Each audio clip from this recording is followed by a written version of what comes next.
Greetings, fellow seekers of the unknown. Join us at Paranormal M to explore stories that defy logic and challenge reality. Hit that subscribe button and turn on notifications to join us on this journey through the unexplainable. Where am I going when I dream? Why do I feel this way? I rarely talk about this. I hope I'm not the only one. Where do you go when you dream? Do you remember your dreams? Is there anything about your dreamscape that stands out to you? I've always felt different, like I have an extra sense or frequency that I can't quite identify. I've had the ability to sense bad situations and feel when people are being untrue or unfaithful to me. I've been able to tell what song will come on the radio next, and frequently have street lamps black out when I walk past them. I'm not a believer in the paranormal or in psychic abilities. However, I can't deny the feeling that there's something more that I can't see. I've always slept normally.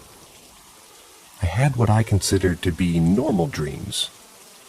They were never linked to each other in any way, but I've had the ability to recount my dreams with incredible accuracy. Approximately 4 years ago, when I would fall asleep, I would enter a familiar space. This space is huge.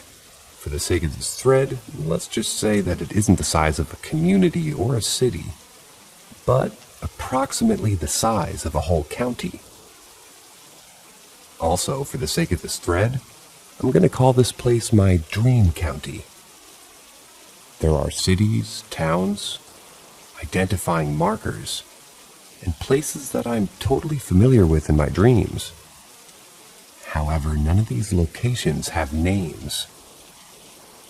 I am able to travel freely around my dream county, and I'm fairly lucid while doing so. However, never realize that I'm in fact dreaming while it's happening.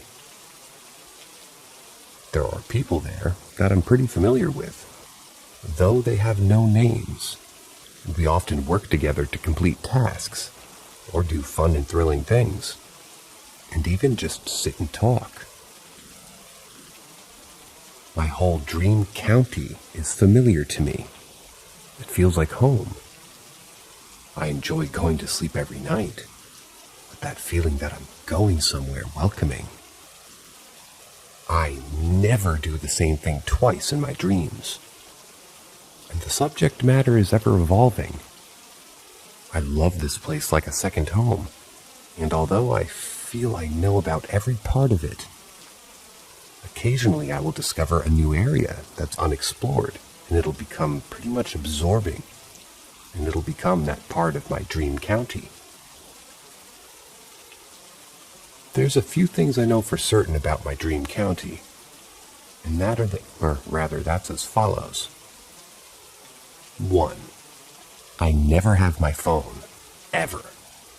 It doesn't even seem to be something that exists to me, or anyone else in this place. 2.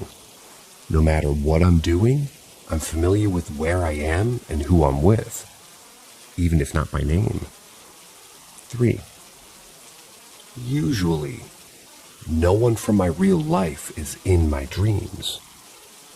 We'll reflect on this later. 4. I never dream of places I've actually been to. 5. My dream self has a very deep sense of feelings and obligation to help others. 6. If I ever encounter a place in the real world that I'd seen in my dream county, avoid that place at all costs. When this all started with my dream county, I felt it was something that would pass, a phase in my life that I couldn't control. But now that it's been going on for over 4 years, I've accepted that it's not a phase, and my subconscious is taking me somewhere beyond my control. I've learned about myself from my dreamscape that I don't think the living physical me could have comprehended by myself. I've learned lessons, had struggles, and fought through emotions in my dreams. After about 2 years of these dream things started to get weird. One day I was driving with my wife as a passenger in an unfamiliar stretch of highway between Dallas, Texas and San Antonio, when I suddenly was completely and totally aware of where I was. I had just driven into this place that I had never physically been to before, but was in fact a part of my dream county.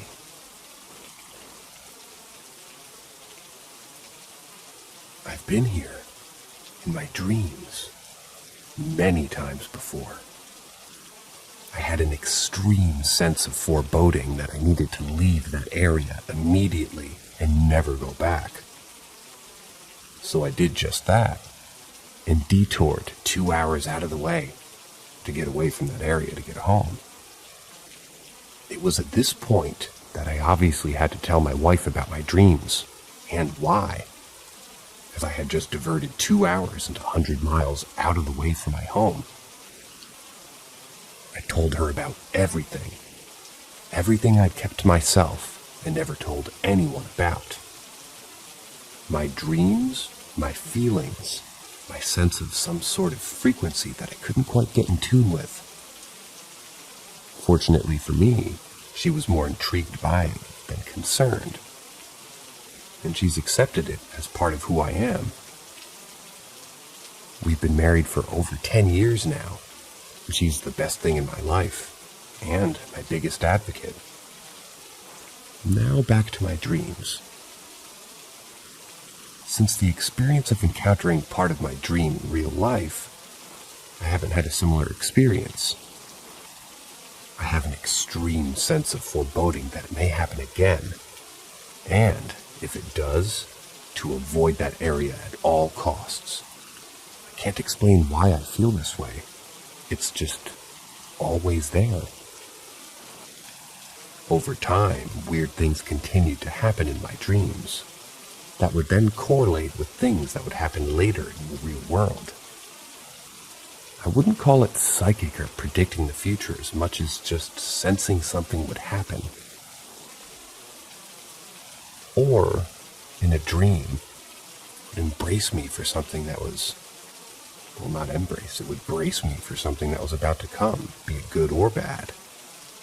I started paying closer attention to my dreams to see if I could learn something from them.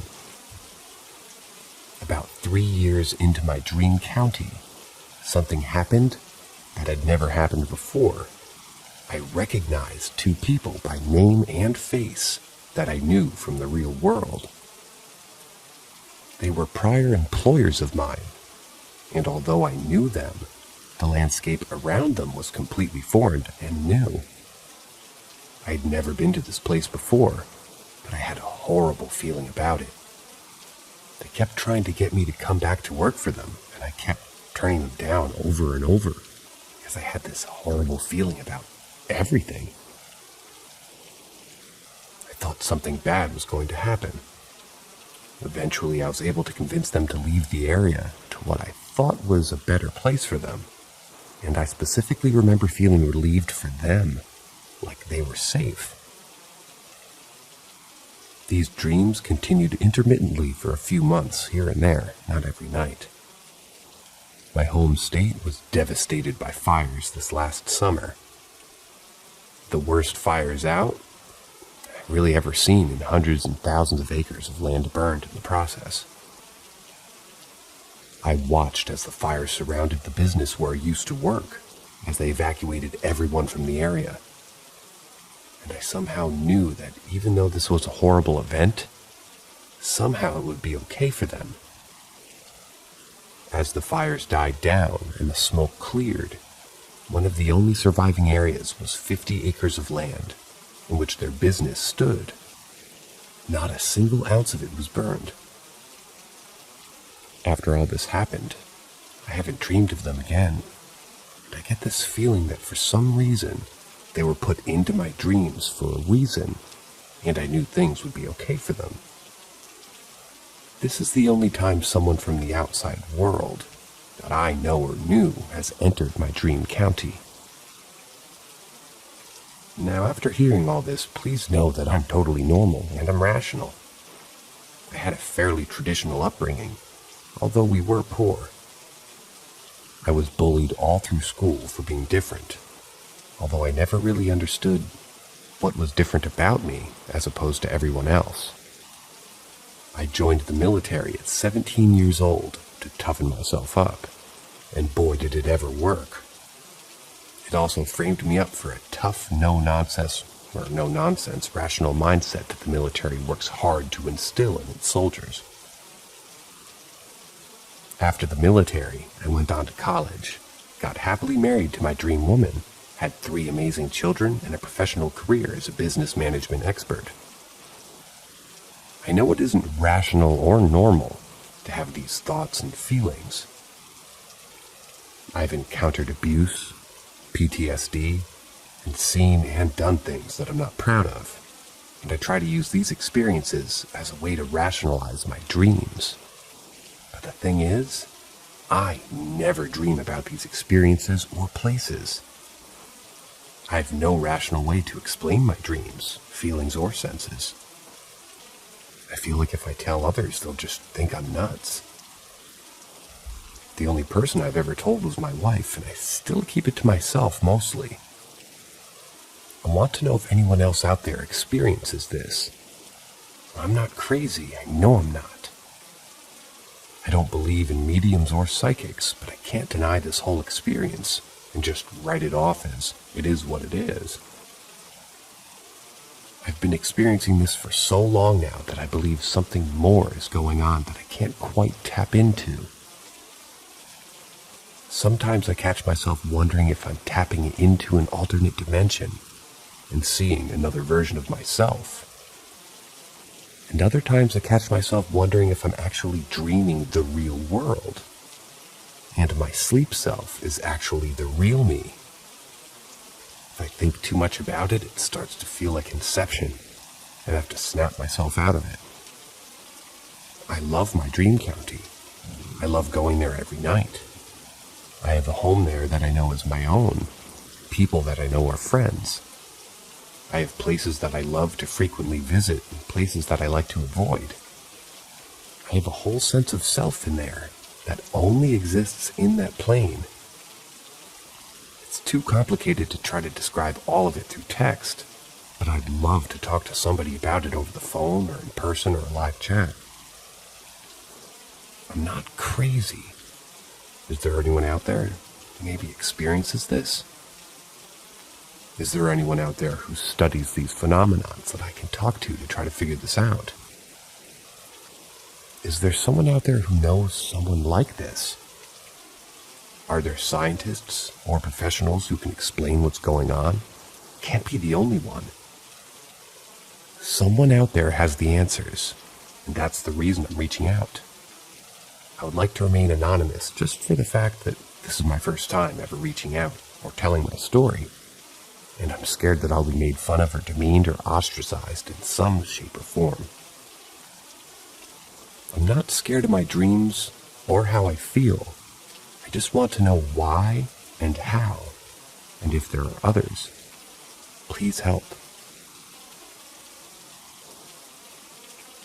Well, I hope by telling your story, one of our listeners might reach out to you. If there's anyone out there that relates to this, drop a comment below, would you?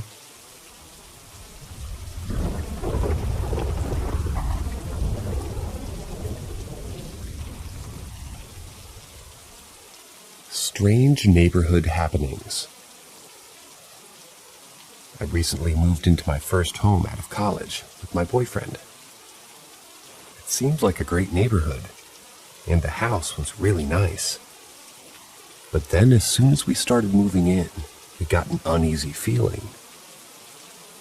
Our neighbors would watch us as we moved in, but not in a normal way. If that makes sense. Like, as soon as we started moving stuff, one of our neighbors would come out of her house, plant a chair on the lawn, and watch us. Even now, every time I glance at this particular neighbor's house, I see her peeking through the blinds, watching me. She's not the only strange neighbor, though. I've had multiple people from the neighborhood come up to me that I had never met, come up and ask about me and my boyfriend's jobs. They already knew where we worked before, and we didn't have any conversations with our neighbors. I had plans with friends for Independence Day, and as I was getting ready to pull out of the driveway, I see my neighbor suddenly standing outside my car window. He asked me, "Are you trying to leave?" I told him, "Yeah, I'm going to a 4th of July party."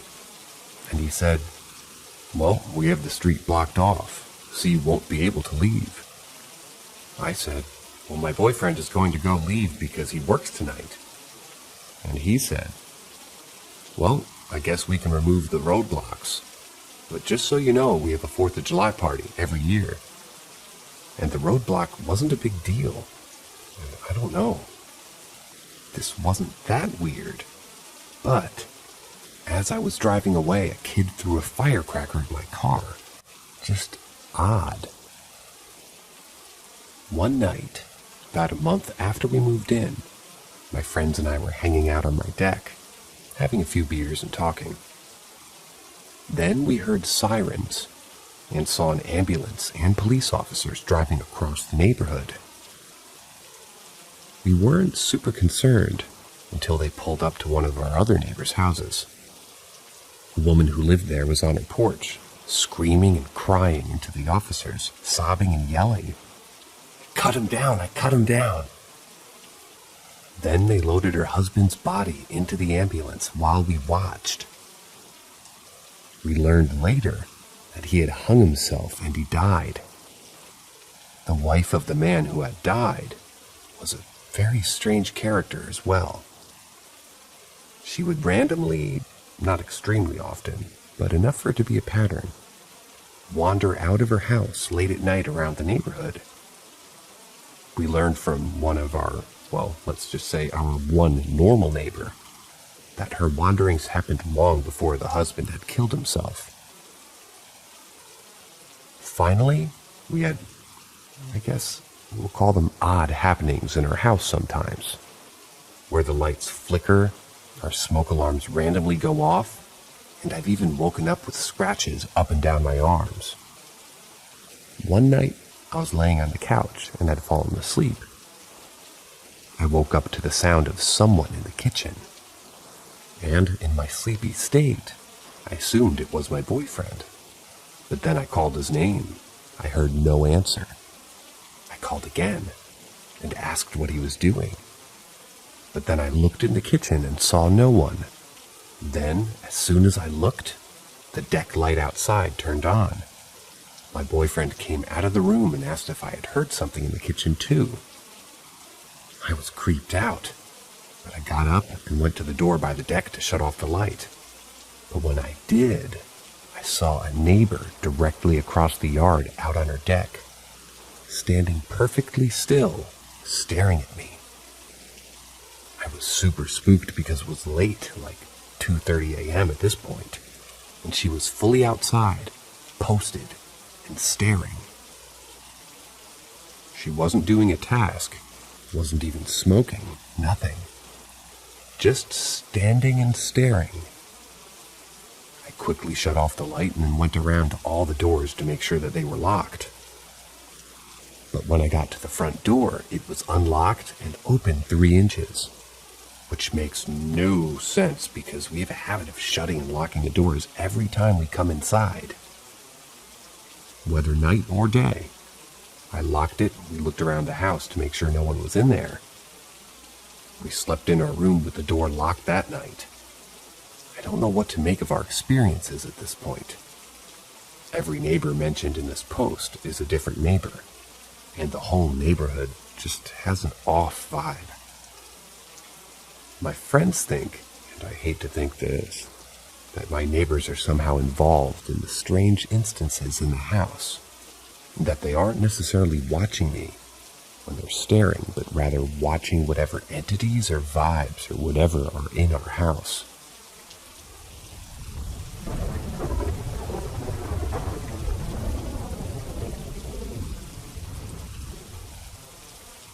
I had a realization tonight that made my hair stand on edge.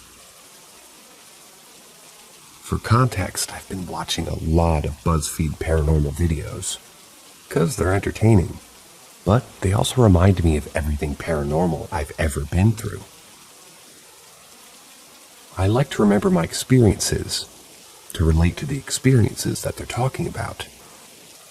But tonight, I made an intense realization that made goosebumps shoot down my arms. I've always had a strange reaction to specifically the paranormal. I'm a 20-year-old man that has only really cried when an extreme emotional event happened, like a death in the family or hard breakups.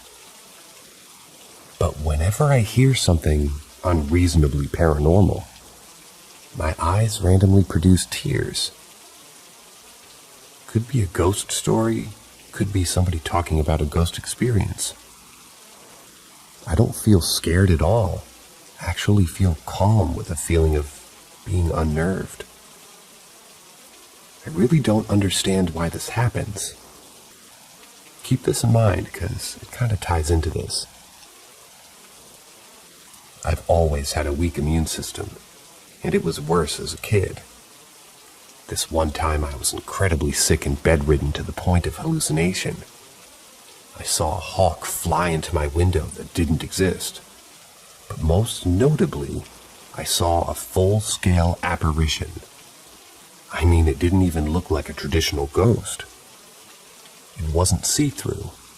It wasn't staring at me or talking to me or anything. If I could describe it, it was like when the white blood cells travel across your eye, as it moved kind of like that.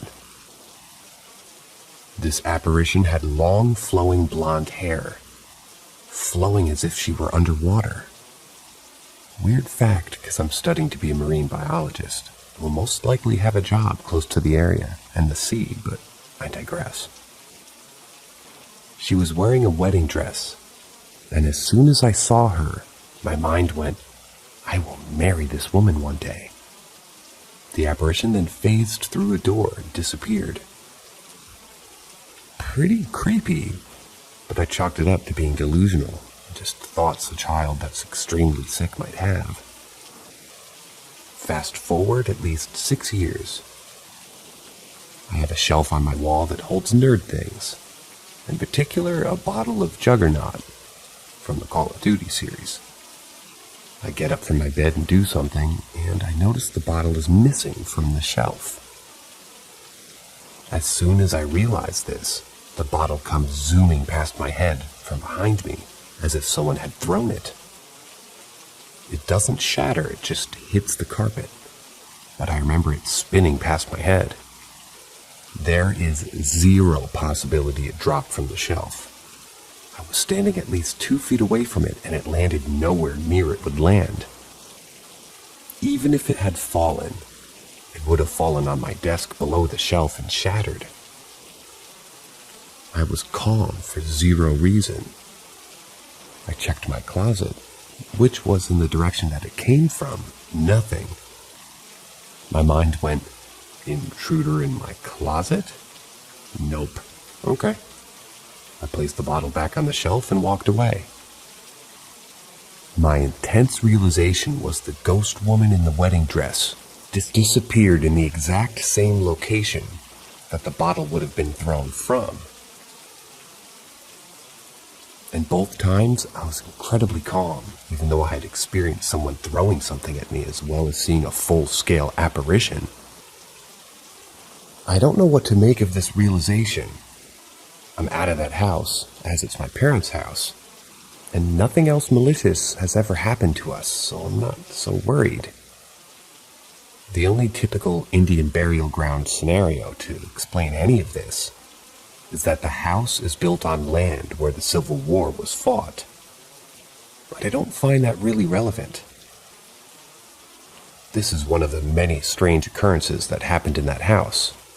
Nothing else is worth mentioning. I just wanted to share this realization to some people who might find it interesting.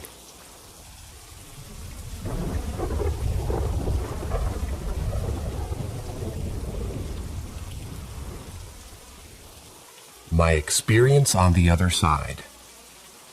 This story takes place in 2016, when I was a paratrooper with the 1st Brigade 82nd Airborne, stationed at Fort Bragg. I had dabbled in psychedelics since high school, but had never experienced leaving my body. In the Army, my psychedelic usage was increased considering that LSD and mushrooms didn't show up on drug tests. It was December, and I had recently stocked up on about 30 hits of acid. I had been taking acid consecutively, only leaving enough time in between trips to get an effect. Anyway, it was Monday, and we had day and night range planned from 400 weapons draw, going into a night shoot. I was sick of the grunt life, so I had the idea of making my day at the range a little bit more fun by dropping a bunch of acid. I took 425 UG tabs at around 0530 and kept 3 in my breast pocket just in case I wasn't really feeling strong enough. Transportation for the range showed up at like 7 o'clock. This is when I first noticed the acid creeping up. I remember leaning against my ruck and seeing my first sergeant walk outside of our company operating facility. His entire face was shifting, and I knew it was hitting. We hopped up on the trucks, headed to the range down on Long Street. First thing we had to do when we arrived was zero our rifles. I was an E4 team leader, an assistant gunner to be exact. This meant I wasn't closely watched by the non-commissioned officers, then I could zero my rifle unharassed. I looked down my ACOG and attempted to get a good sight picture. I could not. Everything was swaying. I fired my 3 rounds for a grouping and waited for the range to go cold.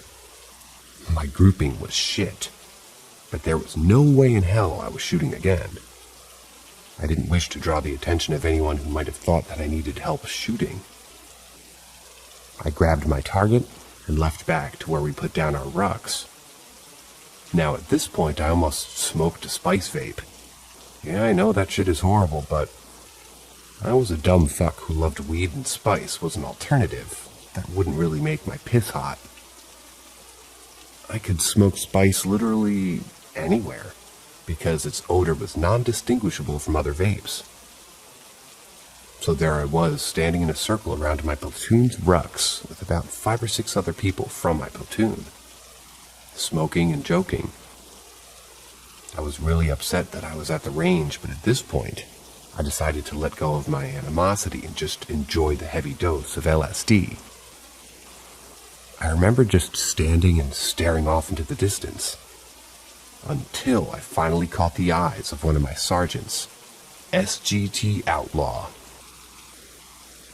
I didn't dislike Outlaw, but sometimes he could be a nosy prick. Our eyes locked, and he came to talk to me. At first, I could understand him. He was asking me how I liked being a team leader now. Then his words became garbled and kind of quick. I quote-unquote heard. He didn't actually say these things, it's just what I heard. I heard him say things like, "I know you're on LSD. I know you didn't zero your rifle. First Sergeant knows too, and he's coming to get you now." I completely thought that it was SGT Outlaw talking to me. I thought I was fucked. But then I started to notice other things that seemed off. I didn't hear the gunfire that was previously chattering in the background anymore. I noticed that no one was moving except for slight idiosyncratic movements, For instance, to my right was Perez, and all I could see him doing was a stationary salsa dance. Even farther to my right was Porus. He was tapping his fingers together and whistling like an evil mastermind, stopping every few seconds to turn in my direction and say, "It's coming!" Now at this point I also realized that I couldn't move anything but my eyeballs, and slight head movements.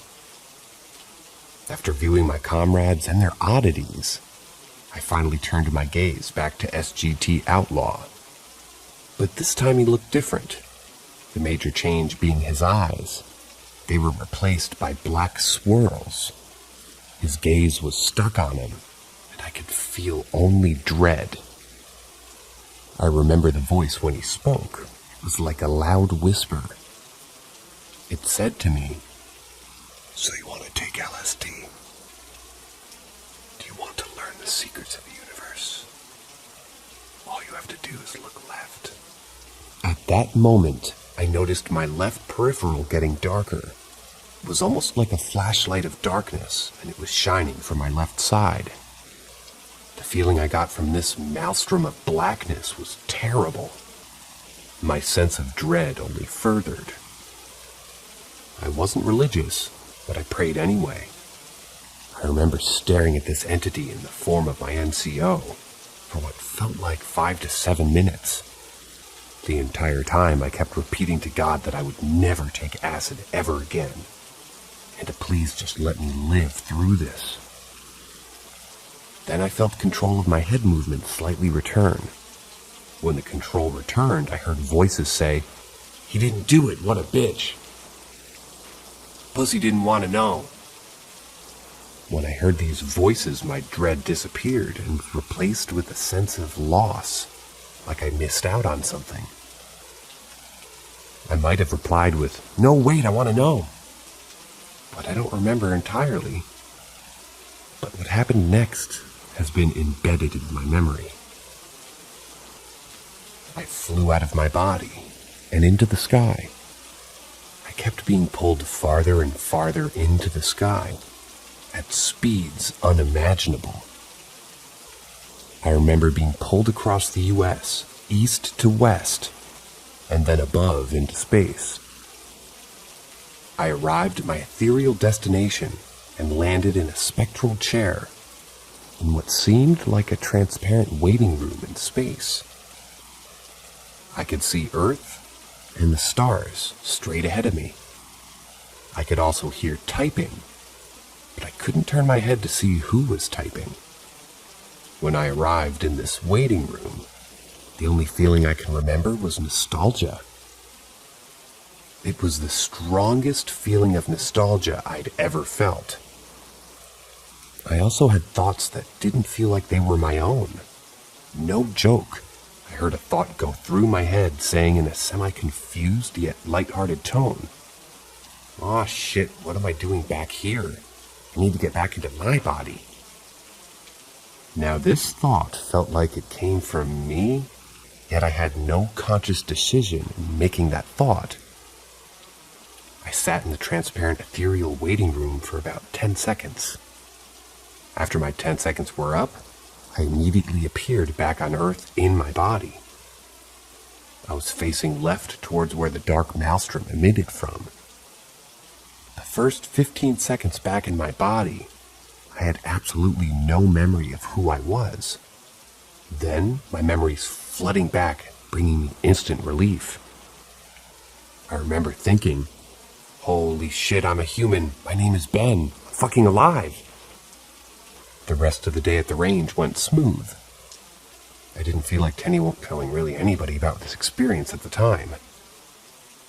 I even ended up taking the rest of the tabs in my pocket because I just kind of wanted to see if I could go back. Yeah, I was a little horrified at my experience, but more than that, I was intrigued. After that day, I researched OBEs, souls, theology, and metaphysics. I found some answers, but raised more than I found. I had another OBE 3 weeks later, again on acid, but this time in a more responsible location, my barracks room. This one was short yet useful because it confirmed my previous experience. I was listening to an EDM artist, Stephen Lyons, in my headset.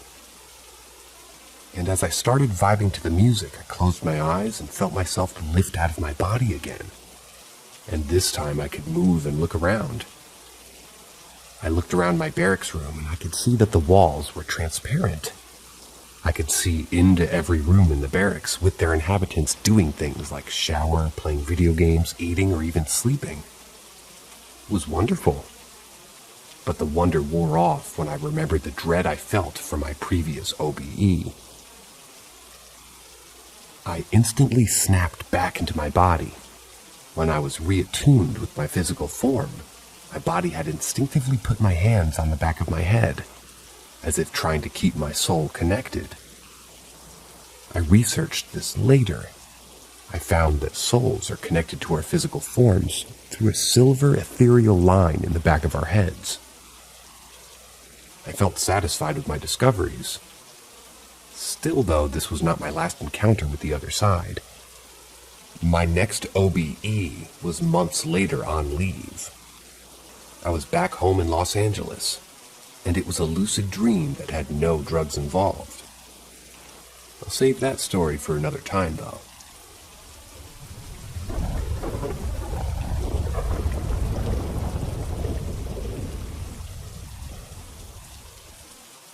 My experience on the other side.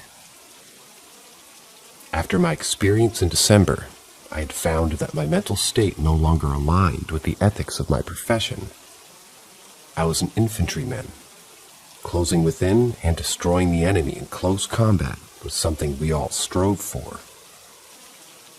To understand this story, a little background on myself is necessary. When I first joined the Army, my motivation for combat came from a place of anger, confusion, and personal turmoil.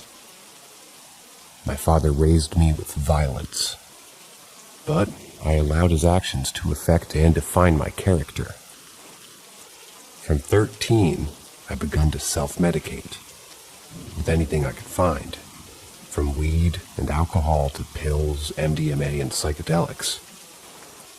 My junior year of high school, I voluntarily withdrew to attend rehab for an extended Xanax habit.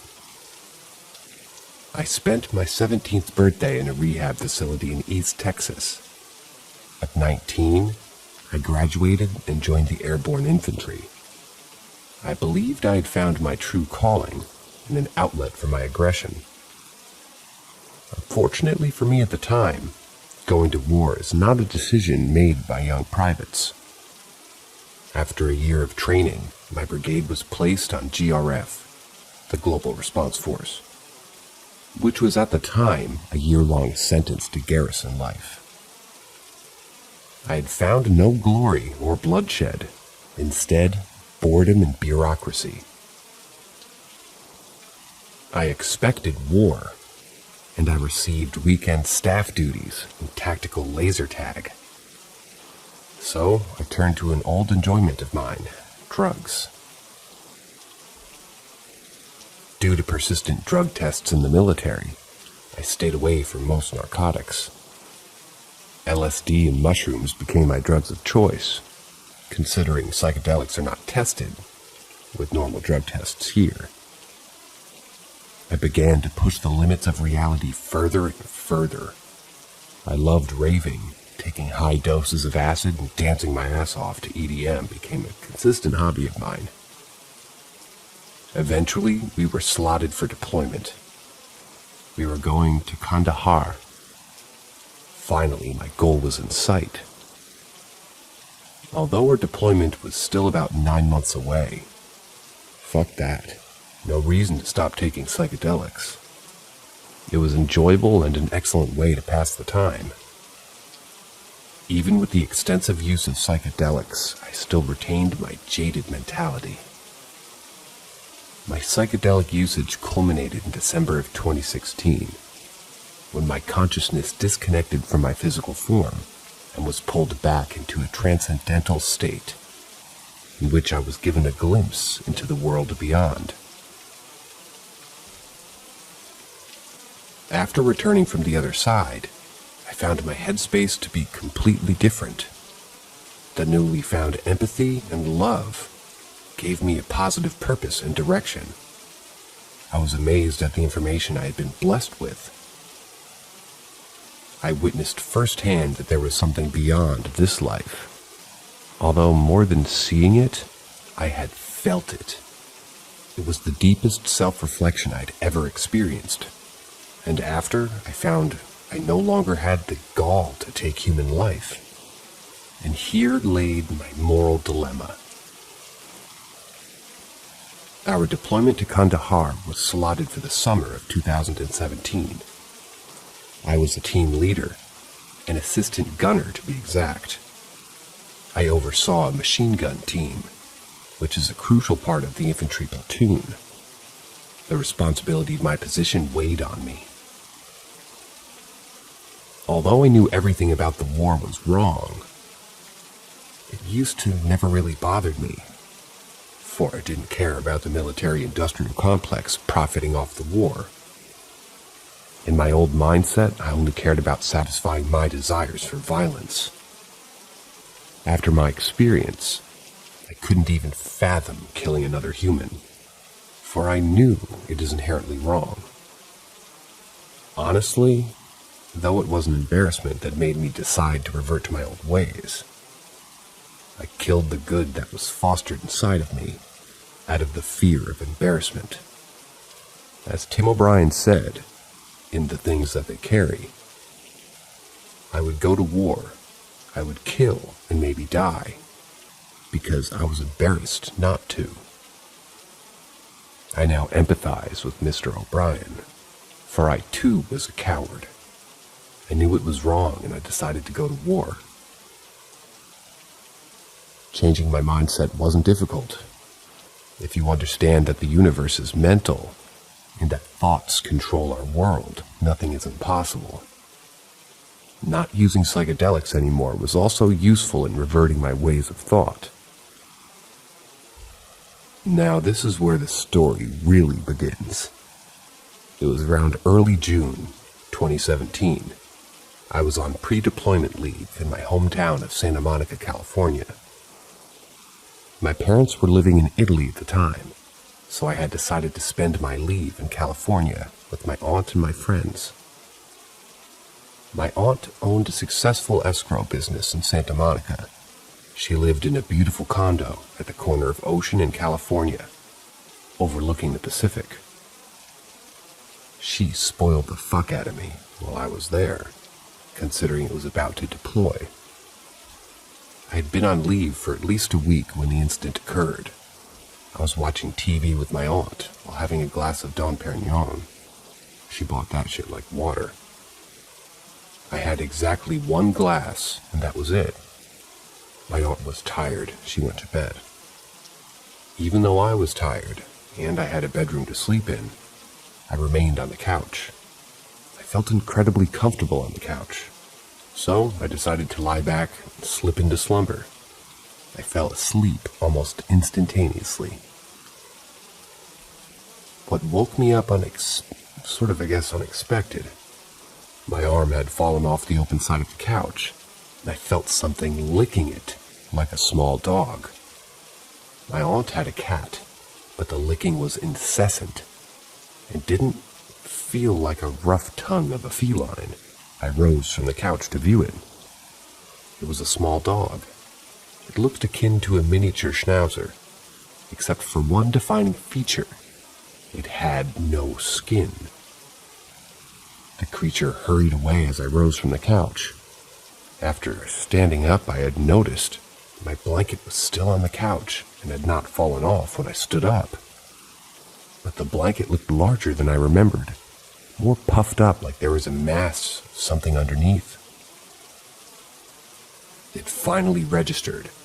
The mass was me. I was under the blanket. That moment, I realized I was separated from my body, although my attention was drawn by something across the room.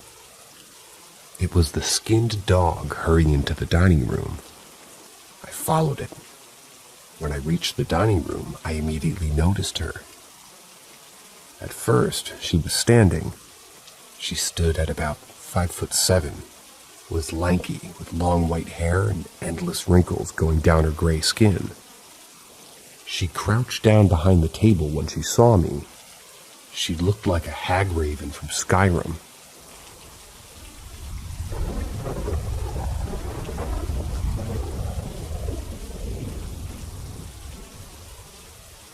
As creepy as all this might sound, fear was not my first instinct. After my experience in December, I was more interested than afraid. I had done research about spirits and entities since then, and I was fully aware that I was responsible for letting them affect me. My thoughts and energy kept me safe, and as I approached the woman, I walked to the same side of the table as her. She scuttled away into the corner of the room as I approached. I chuckled and was pretentiously impressed at the strength of my astral form. I was ready to test my limits. Remembering my research on lucid dreaming, I wanted to attempt to create things in my astral form. I could have tried a million different things. I could have tried flying around Los Angeles and the Pacific Ocean. But no, I was still fucked in the head. I decided to create 2 humans and a pistol so I could kill them. I was psyched up for deployment. All I wanted to do was get my first kill. So why not do a test run? All it took was the thought. I thought it, and it transpired. I created 2 men dressed in suits and a Glock 19 in my hand. I fired 2 rounds into each man, center mass. Immediately my vision went white, blindingly so, like a flashbang in Call of Duty. I heard a voice, a loud but calm and familiar voice. All it said was, "You can't kill people in lucid dreams. You're not supposed to do it." Instantly I snapped back into my body. It was 7:30 a.m., the sun was up, and my aunt was cooking breakfast. I walked into the kitchen and saw her cooking something. I was famished and happy to finally be awake from my lucid dream. She asked me if I liked breakfast. I attempted to respond. I couldn't speak. She asks again. I tried again, no change. I put my hand to my mouth only to realize that I had no mouth. I started to violently shake and vibrate my vocal cords in an intense and muffled scream. And then I awoke. Real time this time. I was back on the couch. It was dark. I sat up and looked at the clock on the DVR. It was 3:33 a.m., the hour of the devil. I understood the significance of the time and returned to sleep hastily. I left Los Angeles a week later. I went to Afghanistan in late June. I saw combat, but never killed anyone. But not for the lack of trying.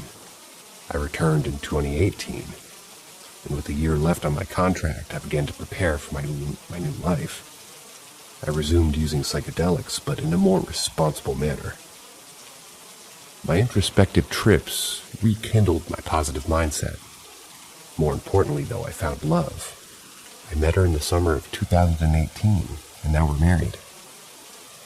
I'm now pursuing a degree in philosophy, with the goal of spreading the truth of my message.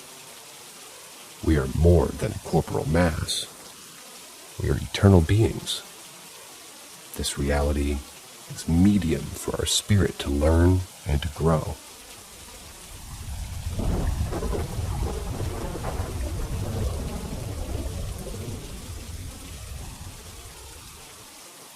Demonic entity attachment.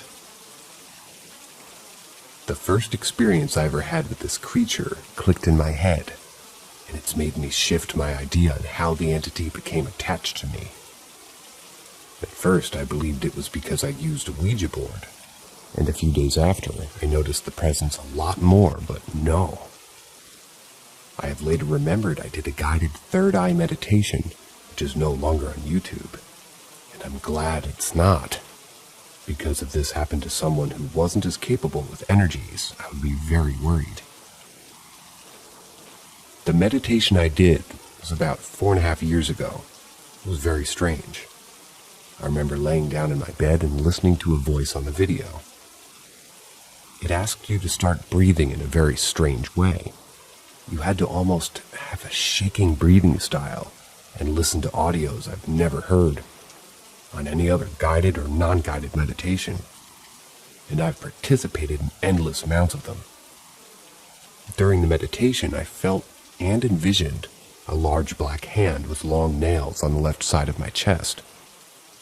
It felt as if I was sitting up in my bed, and I could feel the hand push me gently down to the bed. I didn't want to break the meditative state, and even though my heart began to race, I continued to keep my eyes closed, and I followed till the end of the meditation, where I could hear the voice giving cues to wake up again. After sitting up, all I could see was a strange purple aura around everything I looked at. This comes into play later. After that meditation, I never really noticed the energy or the hand again, until fast forward a few years to when I used a Ouija board. A few days after using the board, I started to feel a very angry masculine presence in the far corner of my garage. The same garage I used the board in. I paid no mind, due to the fact that ever since I was a child, I've been having experiences and feeling energies. So at this point, I was accustomed to it. The energy started to become more comfortable with my presence, and I began to no longer feel that negative energy. I can feel a very heavy energy in my stomach and my chest, but it's no longer dark and negative. After a few months of feeling the presence every day, it began, for lack of better language, trying to fuck with me more in a childish yet more powerful way than I've ever felt any other energy do. This energy, I strongly believe, is the most powerful I've ever personally encountered, and possibly will ever encounter. The entity would always be behind me when I was walking to the garage, or to leave. Many times I would go to the open door and it would close itself. I could feel the entity behind me, and I started to talk aloud to it from then on. I don't get verbal responses that I can hear, or responses that are sometimes really at all there. It's more the entity will do something in response to my words, or will shift the energy that I'm feeling as to give a response. The entity definitely likes to use doors the best when it wants my attention, but it actually touched me like the meditation yet another few times. I was with my friend at probably 2 a.m. in our small town in a grocery store, and we were on our bikes in the parking lot. We didn't want to drive since it was summers and we were just taking in the fresh air.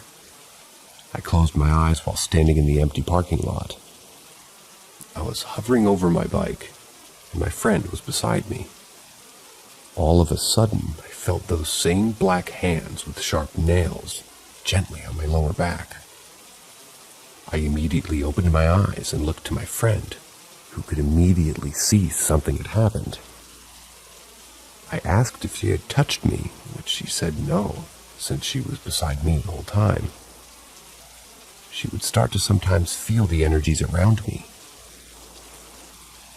One time I was driving, probably a couple of weeks after the parking lot incident, and she seen a hand come beside my face while I was driving. That same summer, we went on a trip with us and these 2 other people. There was a small pond near the Airbnb that we were staying at, and around 3 a.m. we were about to go to the pond, and one of the people we were with yelled, "Hail Satan," into the pond forested area. I told my friend after that the entity was planting the idea in my head that we shouldn't go in there. I was feeling super heavy, and as I said that, she had a look in her eyes that I won't forget. She mentioned she could see the dark entity wrapping its arms around my shoulder, as if to hold me down to not go in. When we went to the pond area, a light from a utility shed kept flashing on and off, a total of 3 separate times. My friend and I knew that we all had to pack up our stuff and leave, especially this bench that we were sitting on. We left the pond, and the next day, the other two people on the trip, who aren't very spiritual or open to it, left for the day, and my friend and I went back to the pond, and we both had an overwhelming need to, for whatever reason, go to that bench. And we noticed the bench that we were sitting on that night. It was a memorial bench, and the two others had disrespected that space. And that is why the entity was trying to get me to leave the pond that first night. Fast forward to after the summer trip, to October 2019. I started dating my significant other, and my friend from before was at my significant other's house with me and her boyfriend at the time. We were all sitting at the kitchen table, and the door behind us opened by itself. My friend looked to me and said, "Hey." So I replied, "That's not very nice, sir. Close the door." Needless to say, everybody almost died of shock when the door immediately closed. This is when I started to really know that this is an entity, and it's very real. It will do things in front of the people that I'm around, and not just in front of me. This was what really stuck in my head.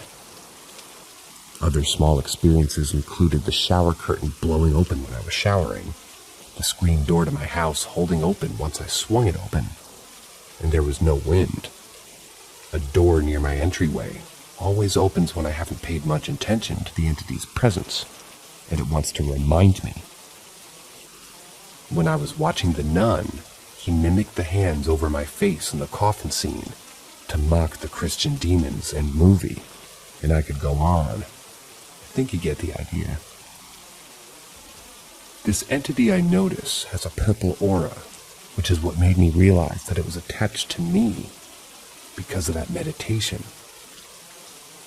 Anyways, this entity is still always around me. Just yesterday I got goosebumps and chills over my entire body when I was in a down mood, and I could feel the entity directly behind me, not trying to drain my energy, but I was feeling very alone, and it was almost like it was trying to comfort me. I've decided that I'm not going to try and cleanse this energy away, and I'll let it stay for as long as it feels like. Since I'm not being drained, it's not hurting anyone, and I see no need to detach the entity. If it doesn't want to go, and it isn't doing anything, it's fine by me. It's been attached to me fully for up to 3 years now, and it's a normal part of my life.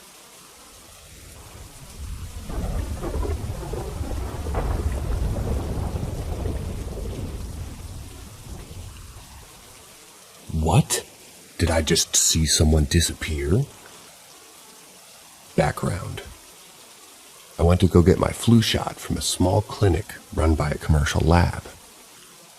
I was one of the few people there waiting for them to open up for those of us with nothing else better to do on a Friday night. Here's what happened. After waiting about 10 minutes, they started processing us, and I was second in line. I took note of the guy ahead of me because, unlike the rest of us, he blew past the sign that said that they weren't ready yet and took a seat inside the processing area. There was one staffer in there, and he sat straight across from her. I thought that was slightly peculiar, but just enough to make me notice him. When I did, a couple other things stood out. He seemed nicely dressed for getting a flu shot, and was wearing a long-sleeve button-up shirt with a somewhat noisy pattern on it. Just weird in terms of level of dress, and wearing long sleeves to get a shot. I finish my quick screening, and I'm led down the hall into a room that had just been converted by adding a temporary cubicle space for shot stations.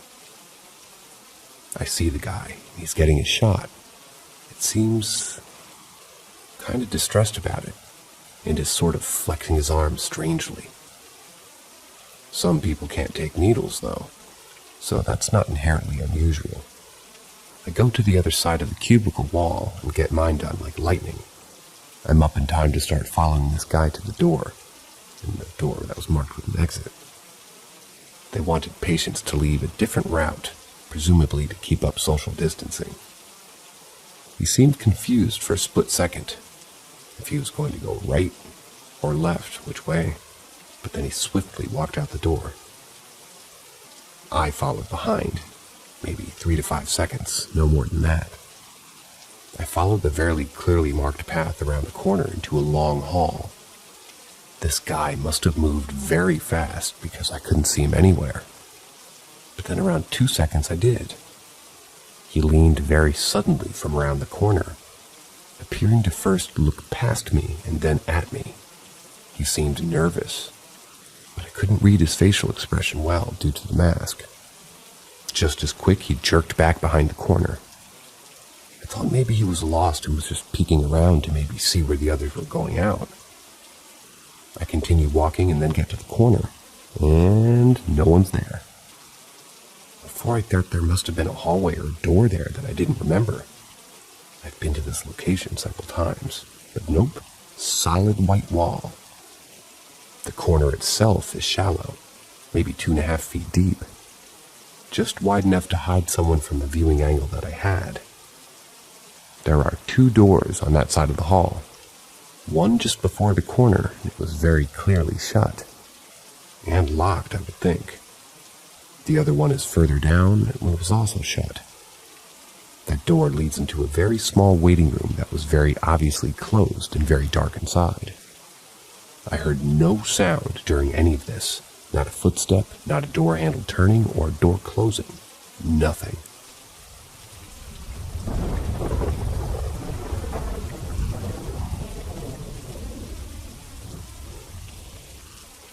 Last night. So I used to talk on Ouija boards all the time. Been about 6 years since last time I used one.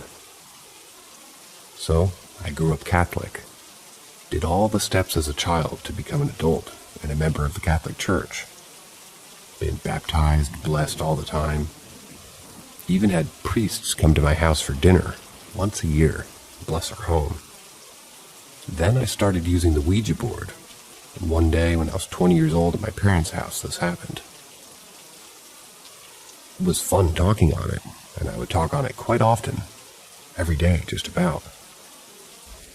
I met something on there that knew answers to everything.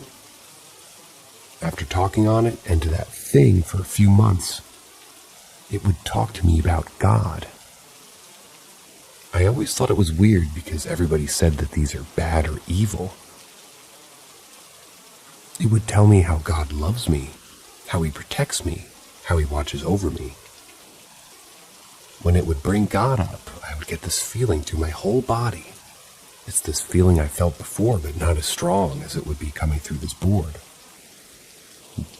The feel starts inside the body, and this tingling sensation feeling. Can't explain it. Sometime it would be so strong and warm feeling that it would bring me tears of joy to my eyes. It's a good feeling to feel. Always thought it was weird. I kept going to the church, and every now and then I think of God or pray and I get that feeling. Sometimes it's stronger than others. Well, it's been a few years since I've been on that Ouija board, and I don't go to church really anymore. I felt that feeling a few times, but last night I got a notification like a suggested page that I'd like on Reddit. It was a Ouija board experience thread. As I was reading and posting about my experiences, I have a rosary hanging on my wall. The rosary bounced off the wall, long, and was banging against the wall like it was swinging. This has never happened before. Like, how did it do that? It's been hanging there for a long time and never moves. And now it banged against the wall, swinging back and forth. Not only that, but I got this weird feeling and sensation that it was strong, a real one, and it overpowered my body and made me cry again. I really can't explain it. As I talk about it or write this, it happens a couple times, not strong, just a light version. Has anyone else ever experienced this feeling I'm talking about? I always think it's God protecting me, or talking to me, or loving me. It's hard to explain. The only reason I stopped talking on the Ouija board is because it kept telling me not to talk on it, because God didn't want me on it, and just things about God and plans that he has for me, not to get on this. And every time I say the same thing, God don't want you on this, so I stopped getting on it.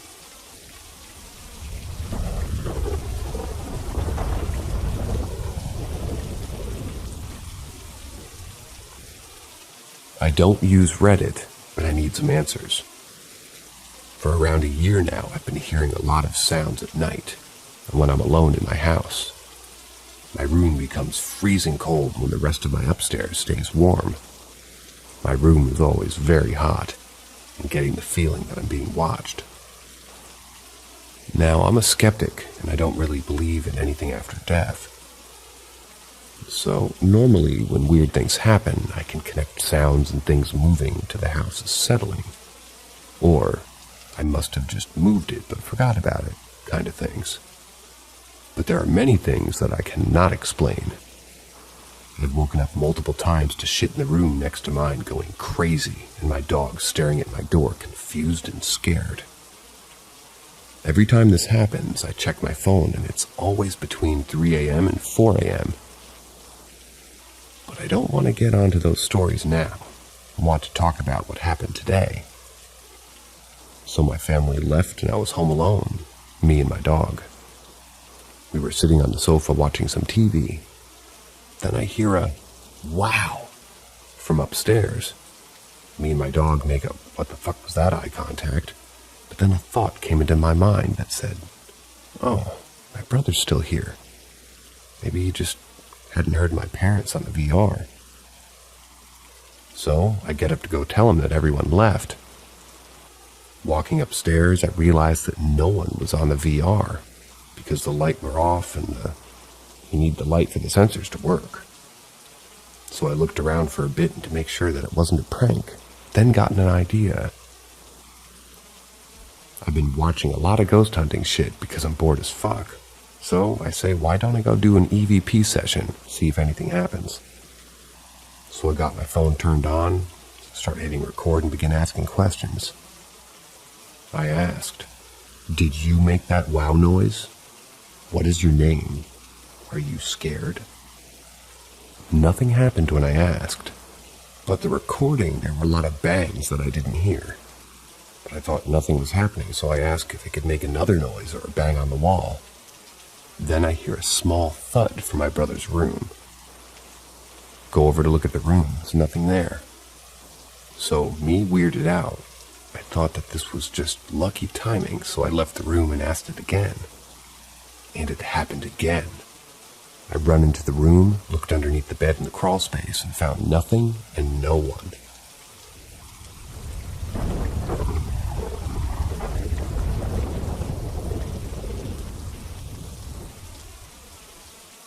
It likes the kitchen.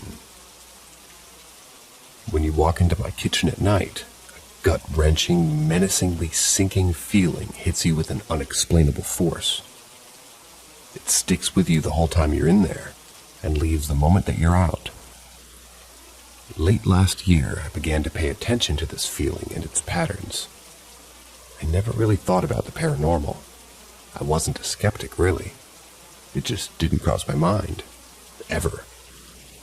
So, when I discovered how in touch I am with paranormal beings, it really changed my perspective on things. As I got more and more in touch, I realized there was a presence in my kitchen. It only came out at night, for the feeling brought along with it was sort of only there at the time. It had the same schedule every day. Around 9 o'clock every night it showed up, staying until early morning around 7 a.m. I figured the spirit, though I sensed it to be dark, wasn't going to change its habits anytime soon. I tried my best to become more accustomed to it. Looking back, I now understand. I never quite could.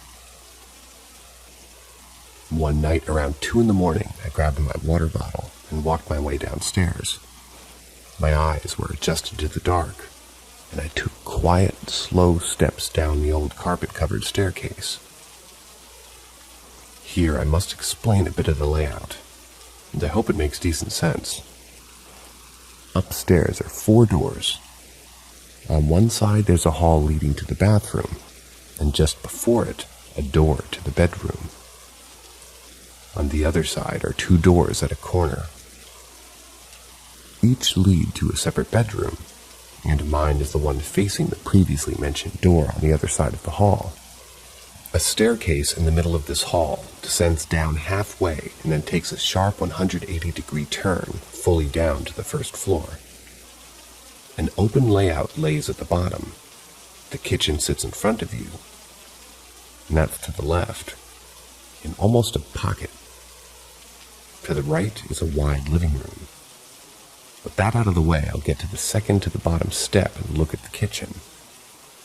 The side of the refrigerator sticks out, causing it to be visible from the stairs. It's the type with a water dispenser on it. I freeze. Right below the dispenser, I'm met with a face.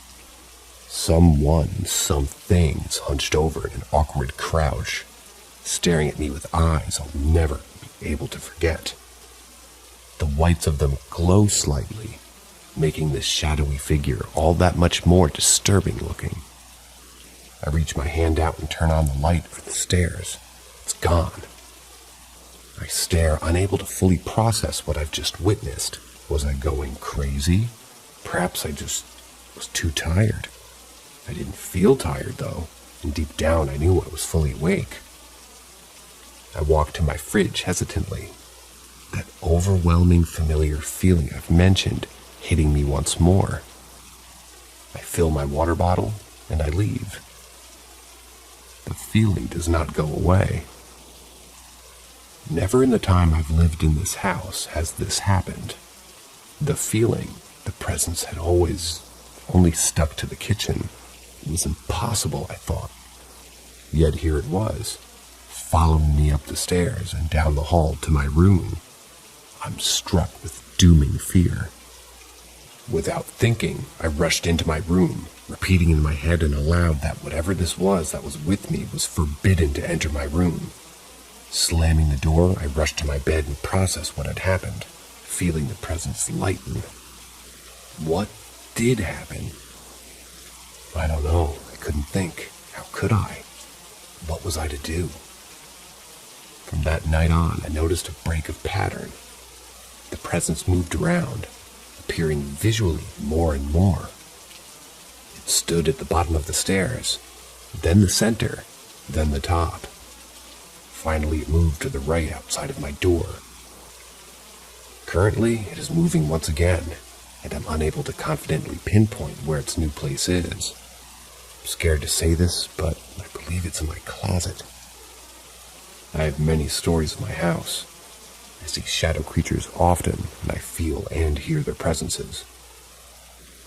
I've lurked in this subreddit for a while, and finally felt like posting an experience of my own. This is short and somewhat poorly written. Sounds so bad. I must apologize for that. But I hope to post more about my house and its activity, along with my experiences, more often. I'll mention this quickly. I experience a lot of activity partially because I'm very sensitive, but also because demons, and like spirits, easily and they're attached to me. They make my life interesting, that's for sure.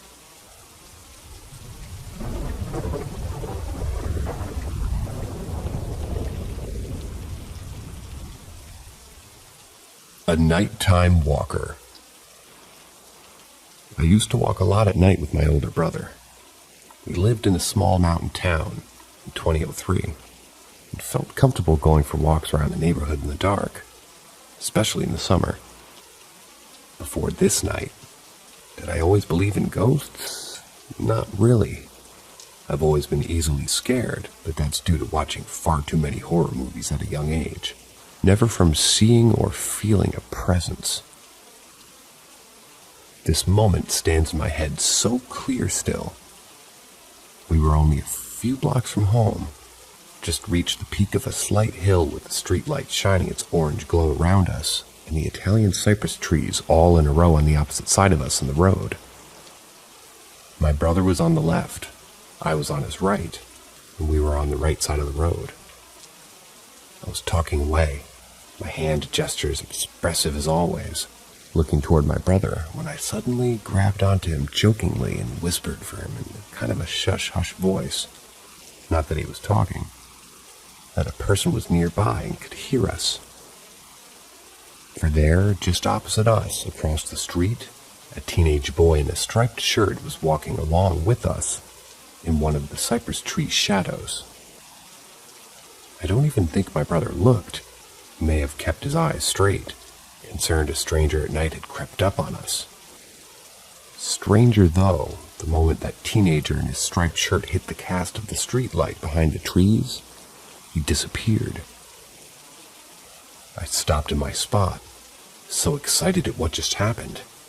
This ghost was gone. Gone immediately after I had just seen them.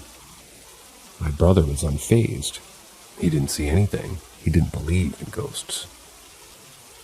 A few years later, maybe more, as I walked by a car window, kind of caught my reflection. I pondered on why it made me think back to that summer. The teenage boy in that striped shirt.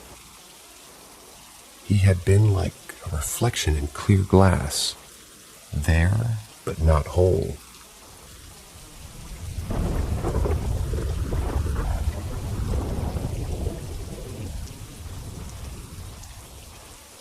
My mom would hear someone call her name from outside. My mom hasn't talked about this experience for quite some time, but recently she mentioned it with a bit more detail. For some background info. We've lived in our house for maybe 20 years now. It's pretty old. And a few of my uncles, plus other relatives, have lived here also. Some of them claimed that our house was haunted, but that's a story for another day. Anyway, I wasn't born yet, so sorry if this next part's brief. As I mentioned before, I still don't know all the details. My mom worked the night shift, so she'd been home alone throughout the day mostly. She said this started one day when she was cleaning. She suddenly heard someone call out her name from the direction of our backyard. She glanced out the window, but didn't see anyone. She then heard someone call out again, this time from the front yard. She decided not to look out a window this time, because she now understood that whatever was out there wasn't good. Mom's not real religious, but she learned from her grandfather to always trust in God. So she began to recite a short prayer. Then she heard the voice again, this time as she showered. She said she felt afraid and noticed that it sounded like a woman's voice. She began to pray again. This next one's the scariest of her experiences, in my opinion. She was lying in bed one afternoon, but she couldn't sleep. She had her eyes closed. Then suddenly she felt like something was looming over her. She ignored the feeling and tried to go back to her nap. Then suddenly she felt a warm tongue lick all over her cheek. All of it. Obviously at that moment she was terrified. She opened her eyes and saw a black dog about the height of a bed standing there panting. She closed her eyes, cried, and again began to ask God for help. I'm not sure, but I think that she said that eventually she didn't feel that dog there anymore, but she still kept crying.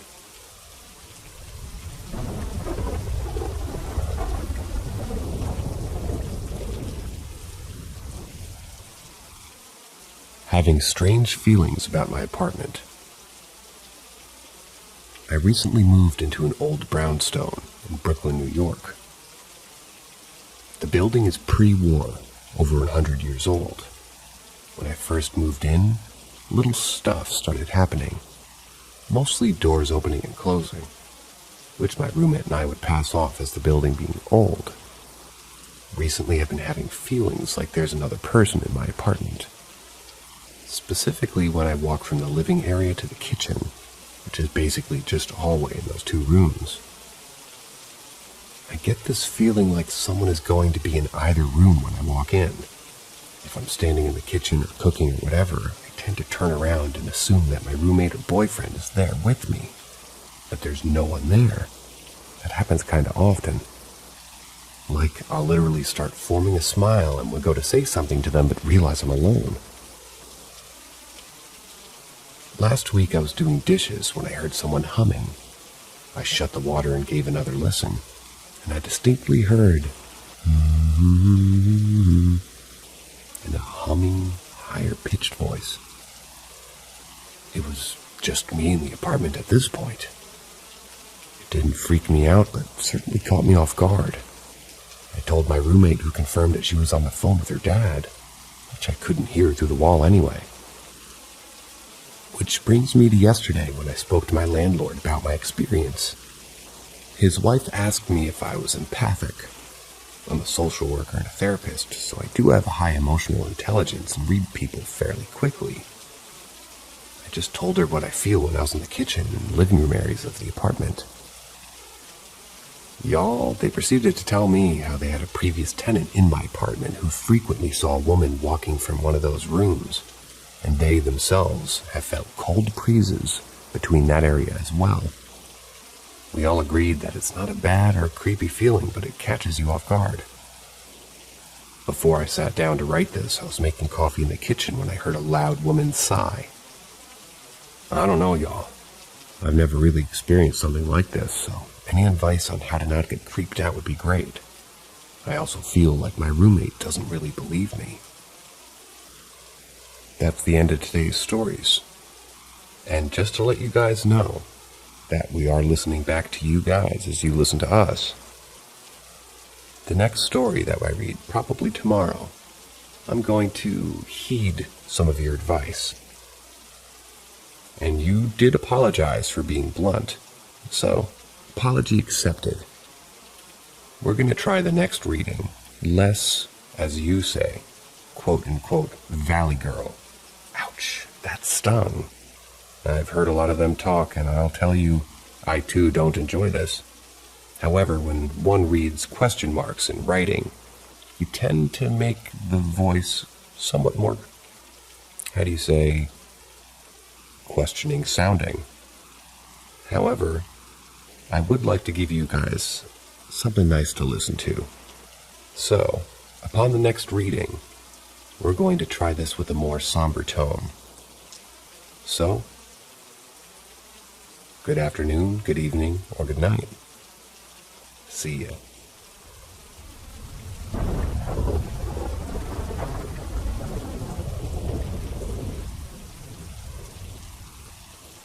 Step into the shadows of the unexplored with Paranormal M.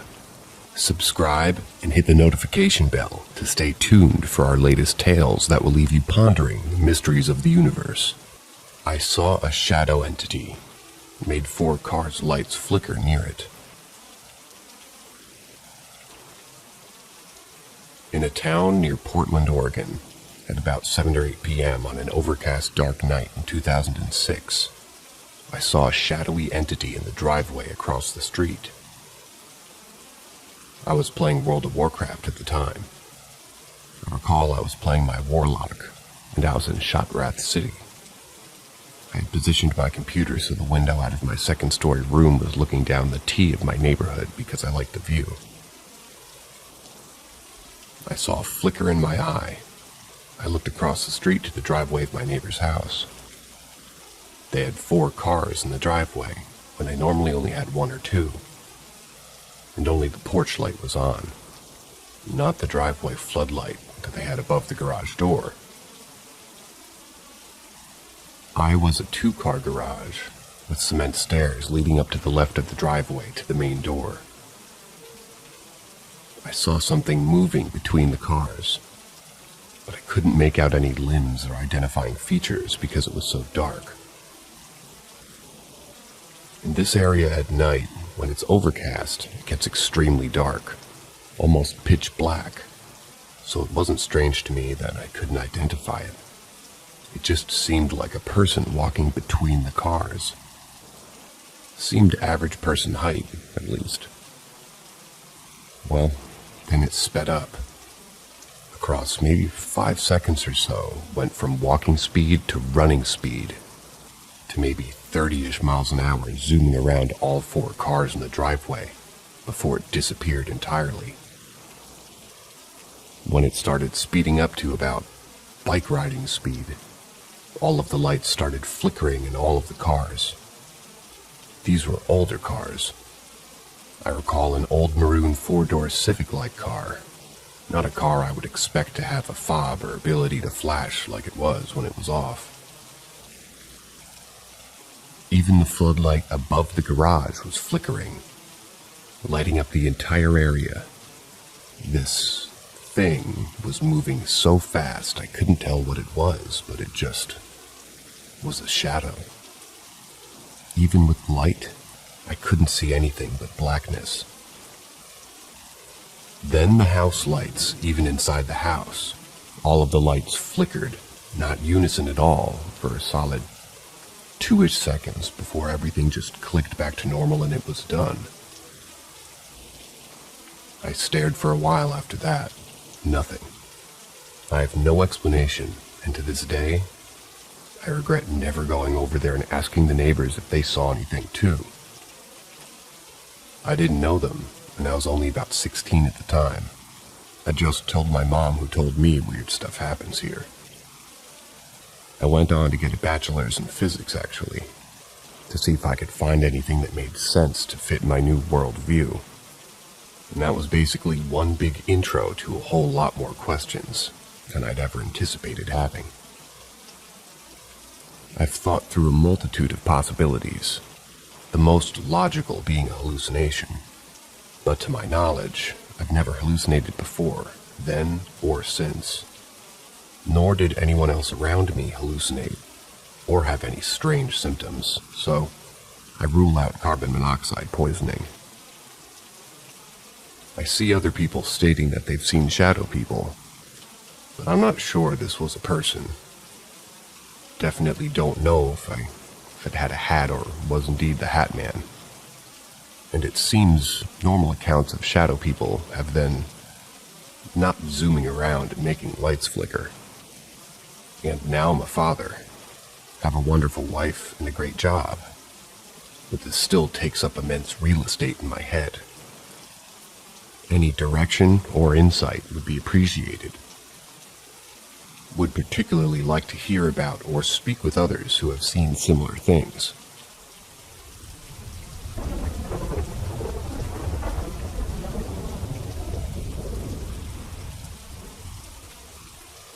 The Attic Picture. For some backstory, I used to live in this house for about 11 years. Once I had asked my mom if she had seen, heard, or experienced things in there.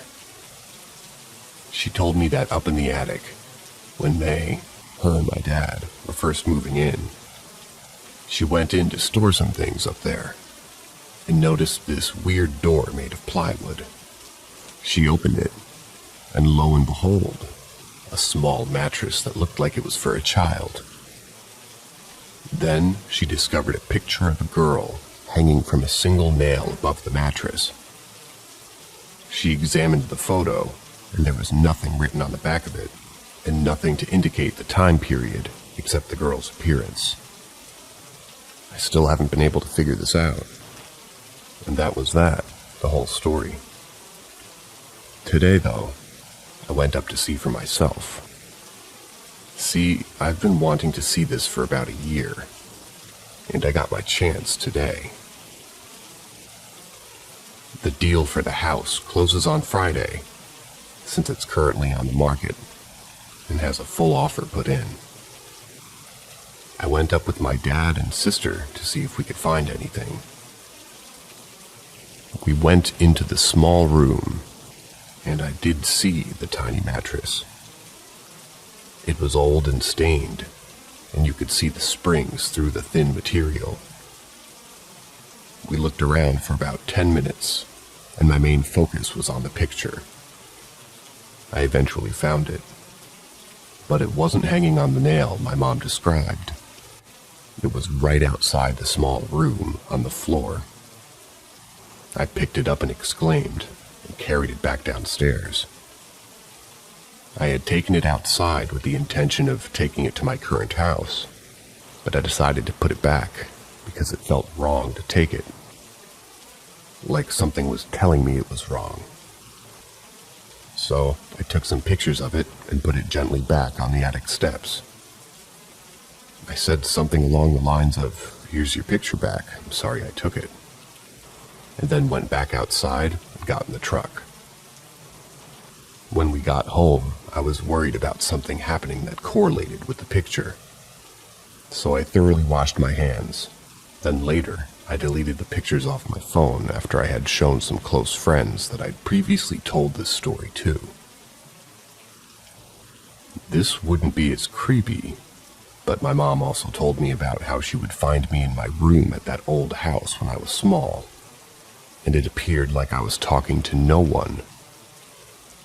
She would ask me who I was talking to. I would say, "I'm talking to Lisa." Now, I don't know what to make of this, but if this is the little girl I used to play with as a little kid, what do I do? I'm worried about residual energy and something following me.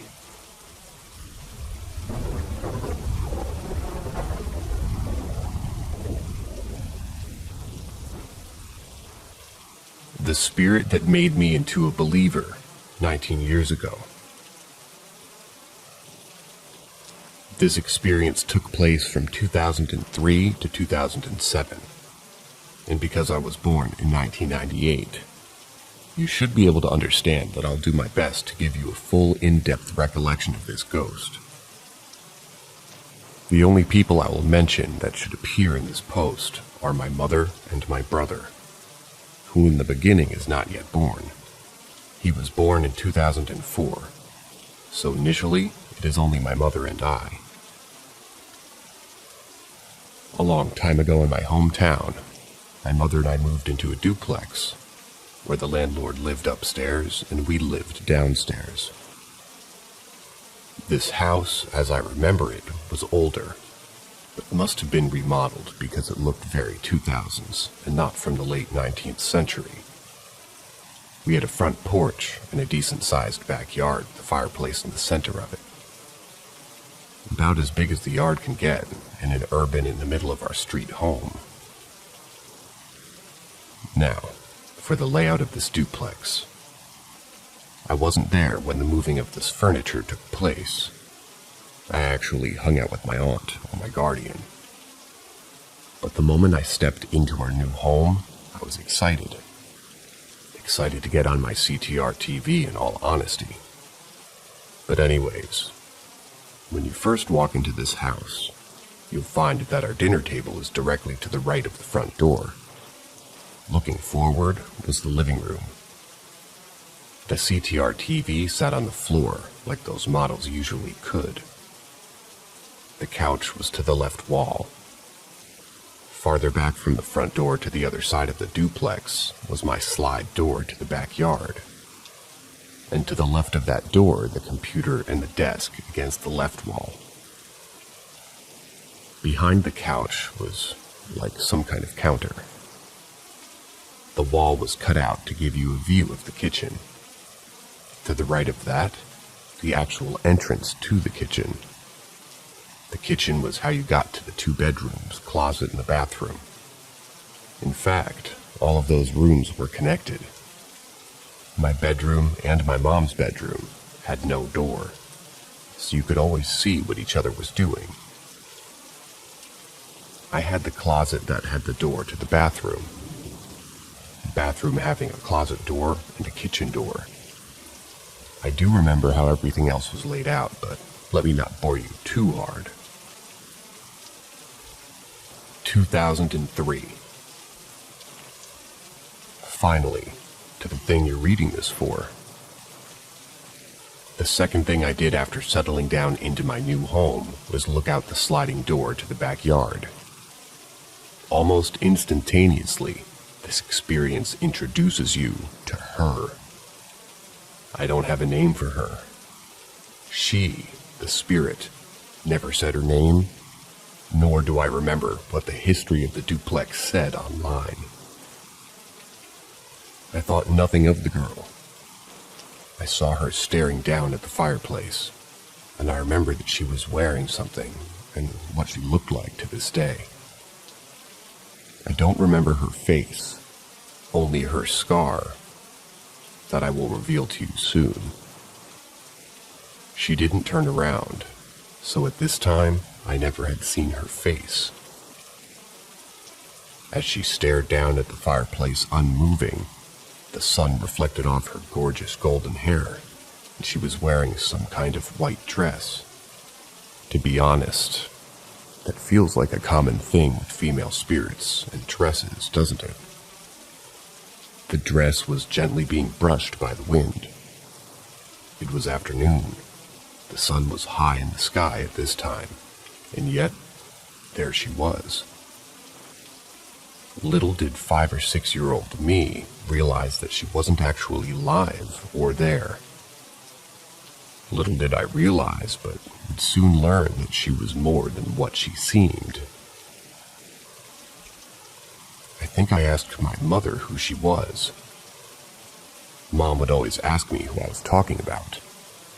She couldn't see her, yet I could. Every day, she would be there by the fireplace, in the same position all morning, staring at this fireplace. I never thought of approaching her for some reason, but I've been in the backyard plenty of times, and whenever I did go back there, she wasn't there. This next bit, I'm not sure if it was before my brother was born or after, but because I actually have no memory of my brother during this moment, it had to be before. One day I was sitting at home by myself in the living room.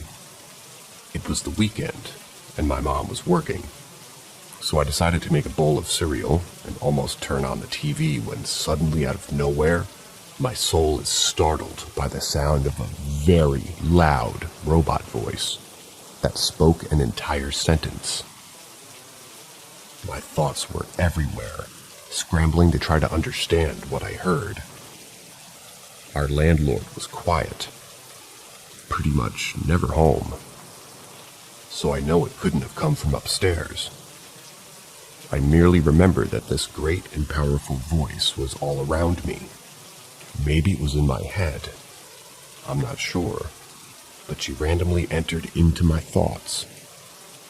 I somehow felt that her and that this one-timer voice were connected. I would never hear the deep electronic voice ever again. 2004 is when things started becoming increasingly real. 2004. This is the year where my brother would be born in October. So I have a few things I can recollect that I know for sure happened in this year. I feel that the activity increased throughout the years. By the time we moved out, she could do anything and has done a lot. 2004. What a year of nostalgia for me. I was as much of a gamer then as I am now at 23 years old. Although back then I would actually watch TV.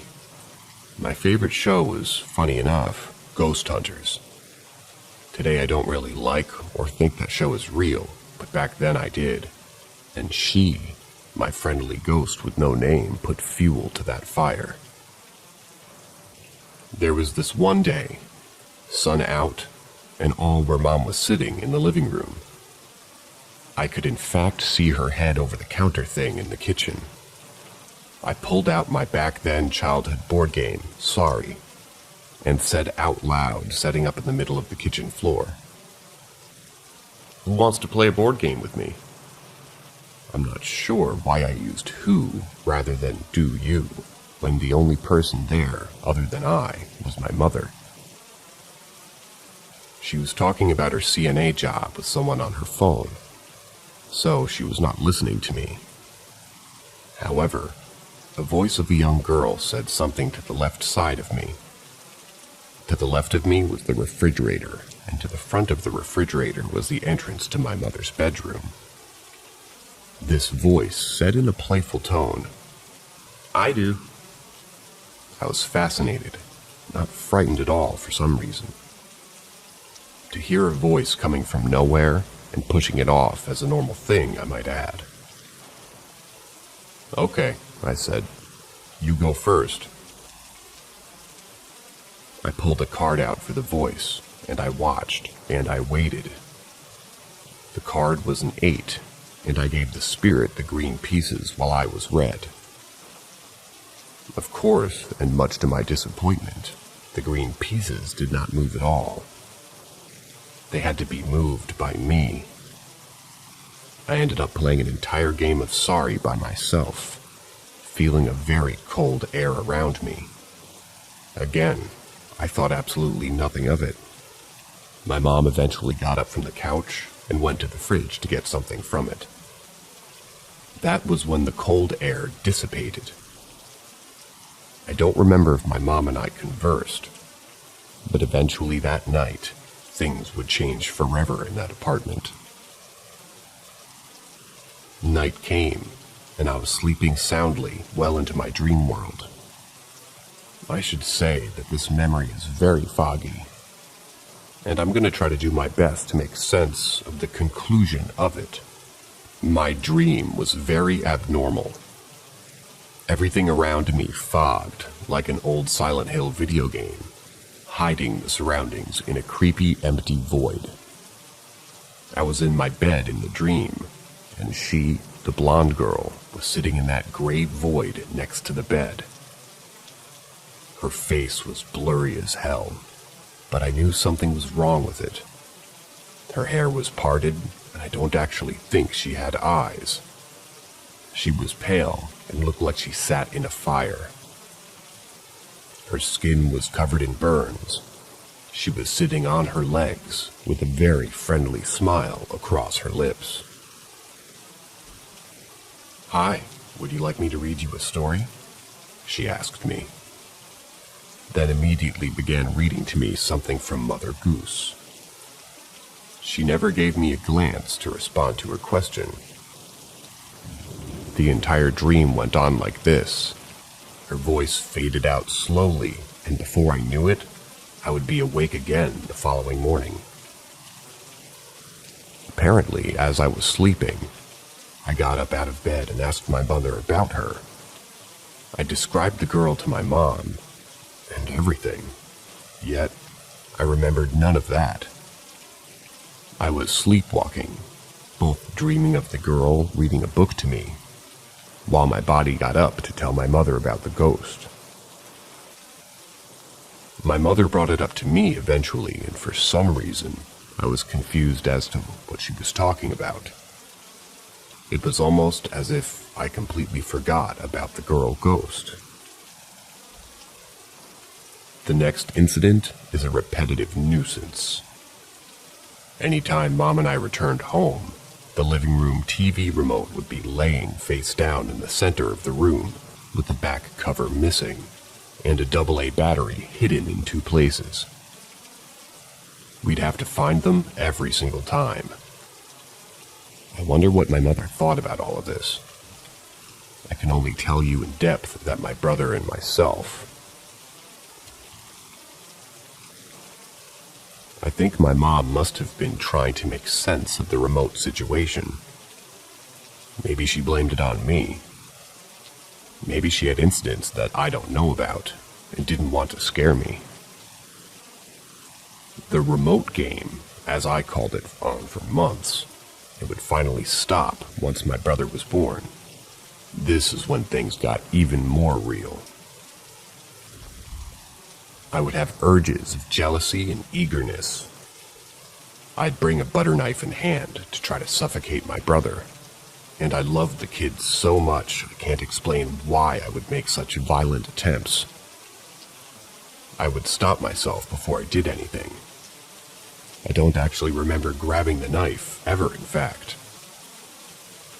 My brother was never harmed, but the spirit girl had plans with him. For a while, the house was quiet. Time passes. I do not recall any more incidents for 2004. 2005. I can basically sort out these memories through the video games I played. This year was when Star Wars Battlefront 2 was released, though I was playing quite a lot of Star Wars Bounty Hunter and Destroy All Humans. My brother, who I will, for the sake of naming him, will call him Austin. He was becoming talkative and still in the crib at the time of this next incident. This incident consisted of a second dream that signaled the return of her. She was not absent long since that last incident I described.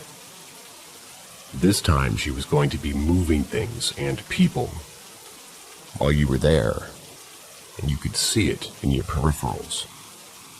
She would talk a lot more, but I could no longer see her in 2005.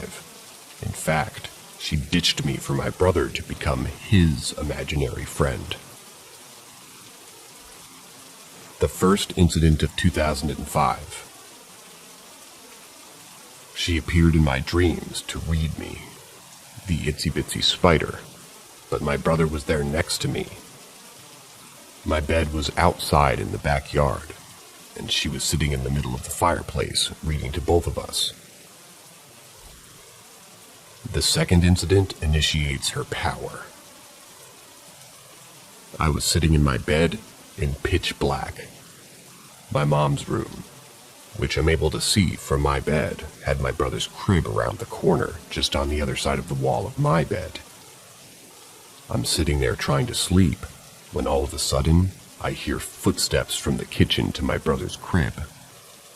I watch, fixing my eyes and adjusting to the dark. There was absolutely no one there. I then heard something dragging and a thud. Out came my already walking brother, who had no way of getting out of the crib. It was too high for him to do so. So, walked up to me, not creeped out at all, compared to me, speaking gibberish. I went to tell Mom that Austin got out of his crib somehow. She told me to get back to bed, since she'll take care of him.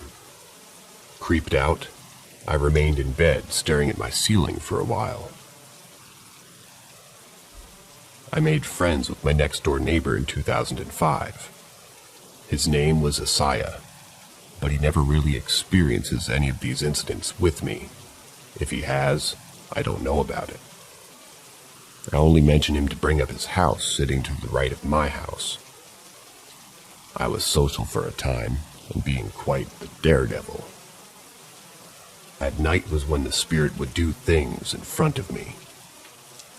One in particular was my brother in that little jumper thing babies sit in and walk around in. Note that somehow he walked to my side of the bed that night, yet he can't really walk like that. He was bouncing around and beating up all of the spinning circles, pressing buttons, dancing to the audio music, when suddenly I noticed that he got real quiet. I was playing Pac-Man World 2 in my mom's bedroom, while he was in the kitchen. So right outside the doorway, he was staring at about my height, but nowhere in my direction. He was looking to the small open space to the left of the refrigerator and talking. Austin was laughing and talking gibberish with someone that he thought was there. Mom noticed this too, and we were like, "Austin, who are you talking to?" He would do this for a while. He actually got out of his crib one more time eventually this year, but I'm not sure when that was. But I remember carrying him and barely being able to lift him over the corner of the crib onto it. I have one more thing in 2005, and honestly, I think this is probably the coolest incident I have of a spirit. It was nighttime, and I was playing Star Wars Bounty Hunter. My mom's bed had a little lamp on the left side of it, Out of my peripherals, I saw the corner of her bed's blanket lift up into the air and drop back down when I attempted to directly look at what in blazes was going on. Again, I was thrilled rather than chilled. If I were to guess what the ghost girl was doing, she was probably laying in my mom's bed to watch my brother in his crib. At this point, I no longer hear or see her, so I can only make guesses of where she's standing, based on peripheral sightings, or what my brother was up to. My brother was sleeping when this happened. 2006.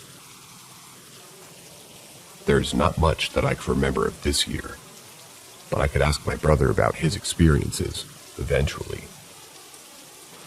I remember at least two things. One of them was how I was having emotions that were not my own. I'd be stuck in trances. There is no known order of events of this year. The closet that connects my bedroom to the bathroom was a point of interest this year for me.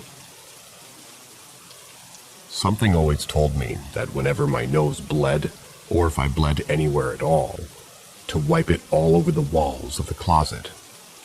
At night, I felt like someone was watching me from the keyhole.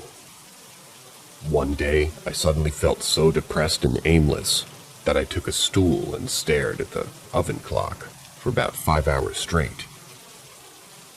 Neither Mom or Austin was home, so I was left there uninterrupted. My thoughts were creepy. I was remembering a fire, yet I never experienced a fire as big as I was imagining. 2007. Austin is talking great by now. I began hearing laughter and footsteps in my mom's bedroom, and Austin would sleep in the same bed as Mom. The crib was removed at this point, and the TV in the bedroom area was moved at least 3 times. That TV was new at the time, yet there was a day where I was playing Teenage Mutant Ninja Turtles, 2003. The TV was sitting on the floor next to Mom's bed, and I sat right in front of it. The TV turned itself off. I heard the button clank and everything, so I turned the TV back on. I continue to play the game, and the TV does the same thing. It turns off, and the sound of the button on the TV being pressed can be heard. I sat there and grumbled. I turned the TV on again, and I sit there and watch the power button of the TV waiting for it to turn off again. Sure thing. I see the button being pushed into the TV. The loud click sound these old CRTV buttons had, and the static of the TV screen dissolving. I never left a bedroom so fast. The TV remote throughout this year would get thrown around, and I was able to see the ghost girl again. Austin and I saw her staring at the backyard fireplace. One night we had people over and had a bonfire, and I remember seeing the spirit hovering in a tree branch above us, staring at the fire. Do you remember when I said that she looked like she was burned alive in that dream a few years back? Her dress was now dirty, and her face was not blurry anymore. I couldn't make out any facial features. Eventually, my mom would look up the history of this apartment. At some point in the 1900s, the duplex was set on fire, and this girl my brother and I always saw was caught in the middle of it. She passed away in either the bedroom or the living room. My friend next door and I started not to get along, and before any of that got worse, my mom, my brother, and I moved out. The day came where we'd see that house one last time. Mom pulled out of the driveway, and Austin and I were in the back seat. On our porch, I saw her again. She had her hand on the railing, watching us drive off. I asked Mom, "Is she coming with us?" My mom, scared by my question, responded with, "Hell no, she isn't," and sped away. 2 years later, my friend's house would mysteriously be set on fire from the side of their house facing the duplex. My friend's house was completely destroyed. I believe that duplex is still there to this day. In fact, I'm going to go look it up on Google Maps in a minute.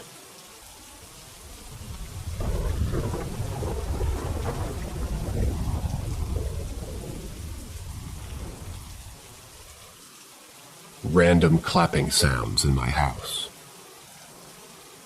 Just for context, my wife and I have lived in our house for almost 10 years. During a majority of this time, we've had 0 paranormal experiences. About half a year ago, my mother-in-law passed away. She was really close with my wife, and obviously had been hard on her. Since her passing, a few odd things have happened. A knocking here and there, but quite enough to disregard as being something other than paranormal.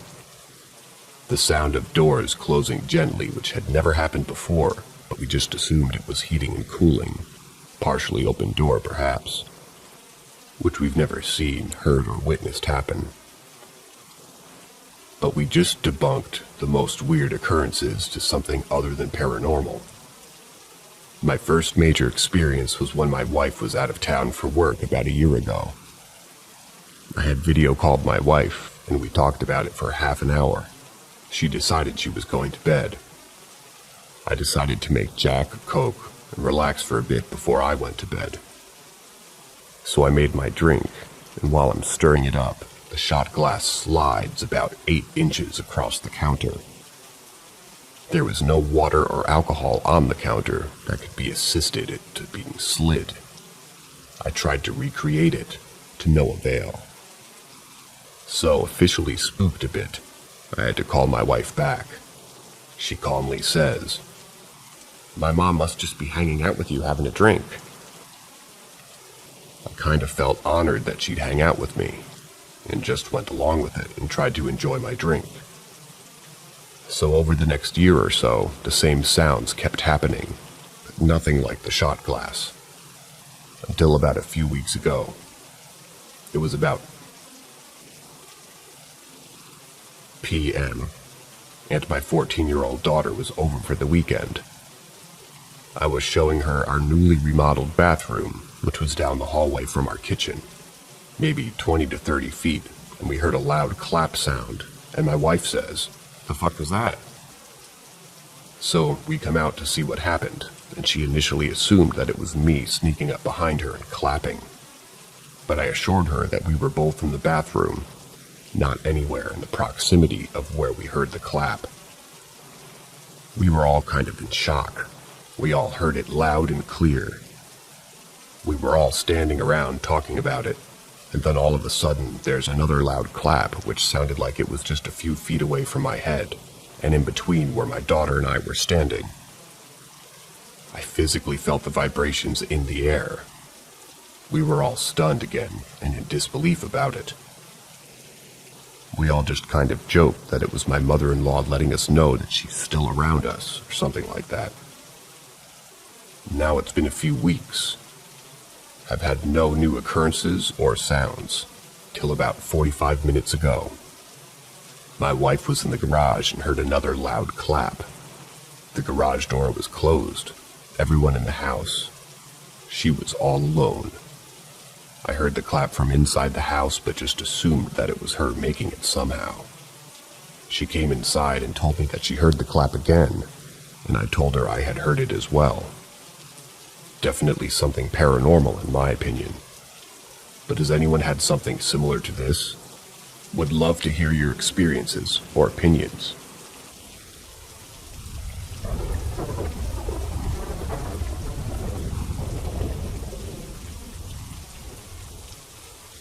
Haunted house with whistling. So I just discovered this sub, and I really want to share this somewhat short story.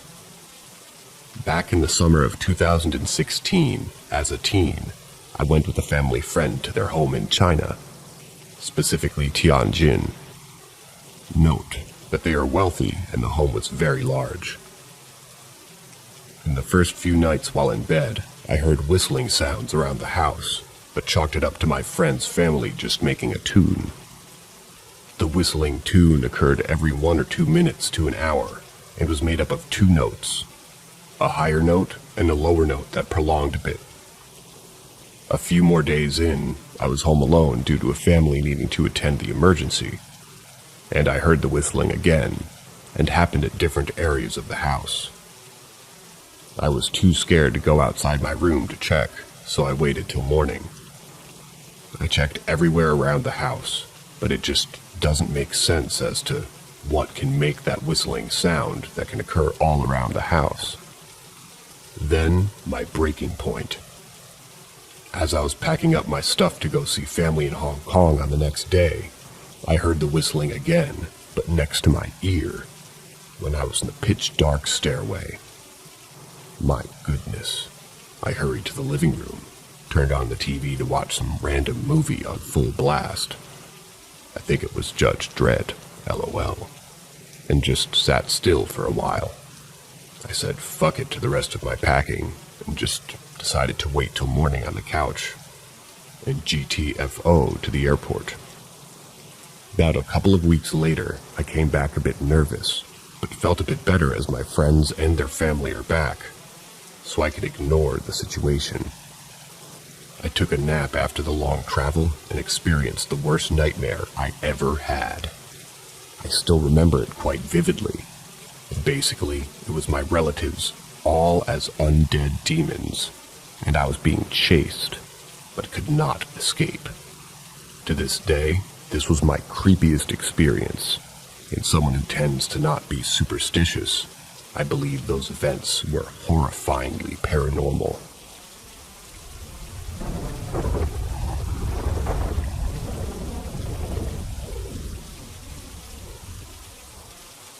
Dreaming a friend contacted me. I'm going to start this out really blunt, and I'm sorry for that, but there's really no other way for me to start it. I have a friend that died a few years ago. He and I used to be very close. Our main forms of contact was always texts and messages on Facebook before Messenger, or calls because we lived in different states. He helped me through a lot. We grew apart, due to being on different paths. He was an active duty military. I became a mom and got married. But we always touched base with each other occasionally. He died in 2017. A few months later, I got a notification on my phone that his name had joined Messenger saying hi. That stupid Messenger notification you get when somebody downloads it. I went straight into a panic attack brought on by grief. I rationalized it away as maybe his fiancée or his parents had downloaded it to check his messages or something. Last year in October, I had a dream. I was on my phone. Weird, because I never see phone calls in my dreams. And I got a message notification with a little picture bubble and everything. Him. Hey, just checking in. How are you doing? Me. What? What's going on? This has to be a joke. Who is this? Him.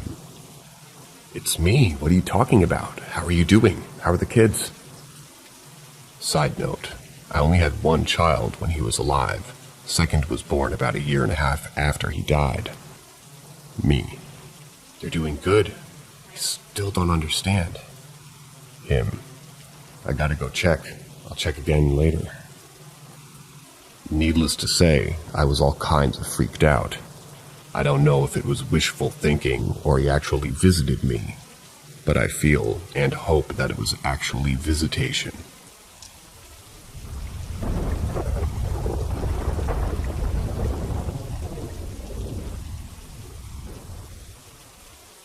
Little stories about my paranormal experience in my old house.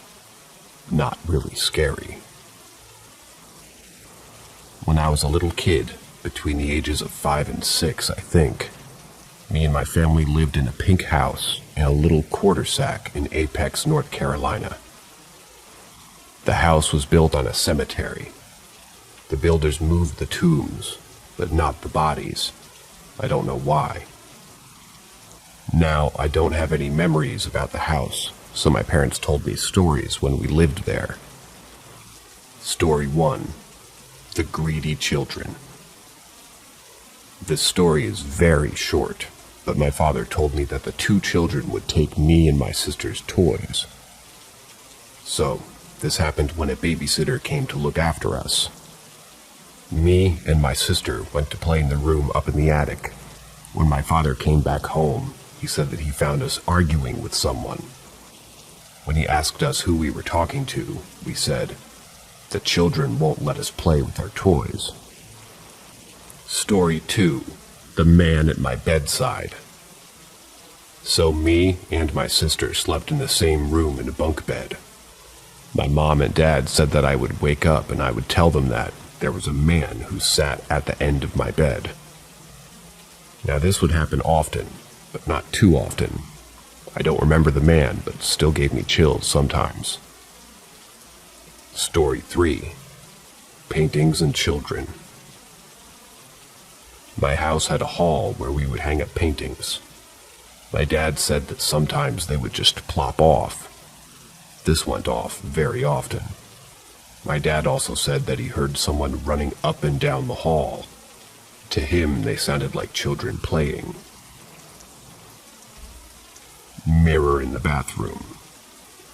My mom and dad were sleeping when the mirror in the bathroom fell down and crashed. Now this sounds normal, like it could have been loose or something.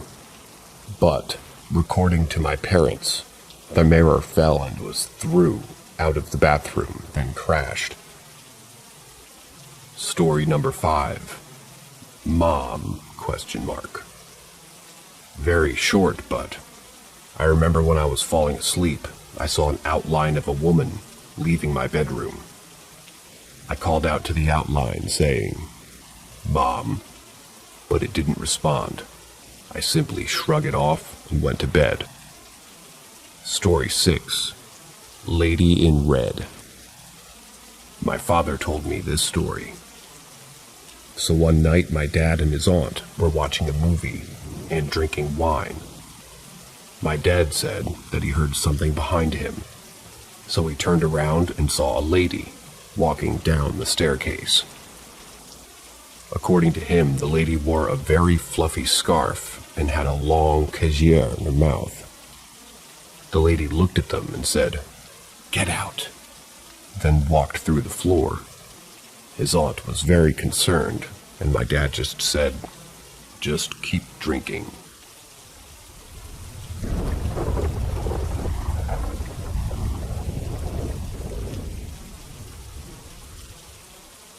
When I was growing up, there was one door in my childhood home, built in 1872, that had a strange, bright static-like sparkle on it. What was it?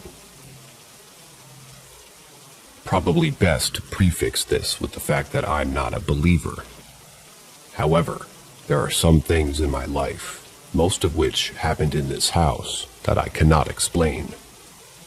This being one of them, and peculiar as it happened many times from ages 5 to 17. A static-like sparkle existed on a single bedroom door. It was about 50 centimeters high, 30 centimeters wide, existed on the top half of the door, and looked like television static but whiter and softer. As I walked into the room, the sparkle on the right side of me, and I exited the room, it was on the left side of me. So it was on a fixed point of the door, and not in my eye, so to speak. It would only exist in my peripheral, and disappeared if I looked at it directly. However, it would still be there in my peripheral when I turned my head back. To me, it looked like an artist's depiction of energy. I often thought about reaching out and touching it, but never found the courage due to the stories of negative paranormal activity of this house. The reason the previous owner had moved. The sparkle would come and go over the years, staying for a week or two and then disappearing. Until I got to about 14, and then it became a memory. As I entered adulthood, I always thought about the strange sparkle as the room with the door became my bedroom. Then, when I was 17, now feeling like a rational human, the sparkle returned. It actually panicked me, and I even moved rooms. I moved out of the house entirely not too long after that, but never got an answer as to what it was. But it is still something I think about every few months, and something as I get older only leaves me with more questions.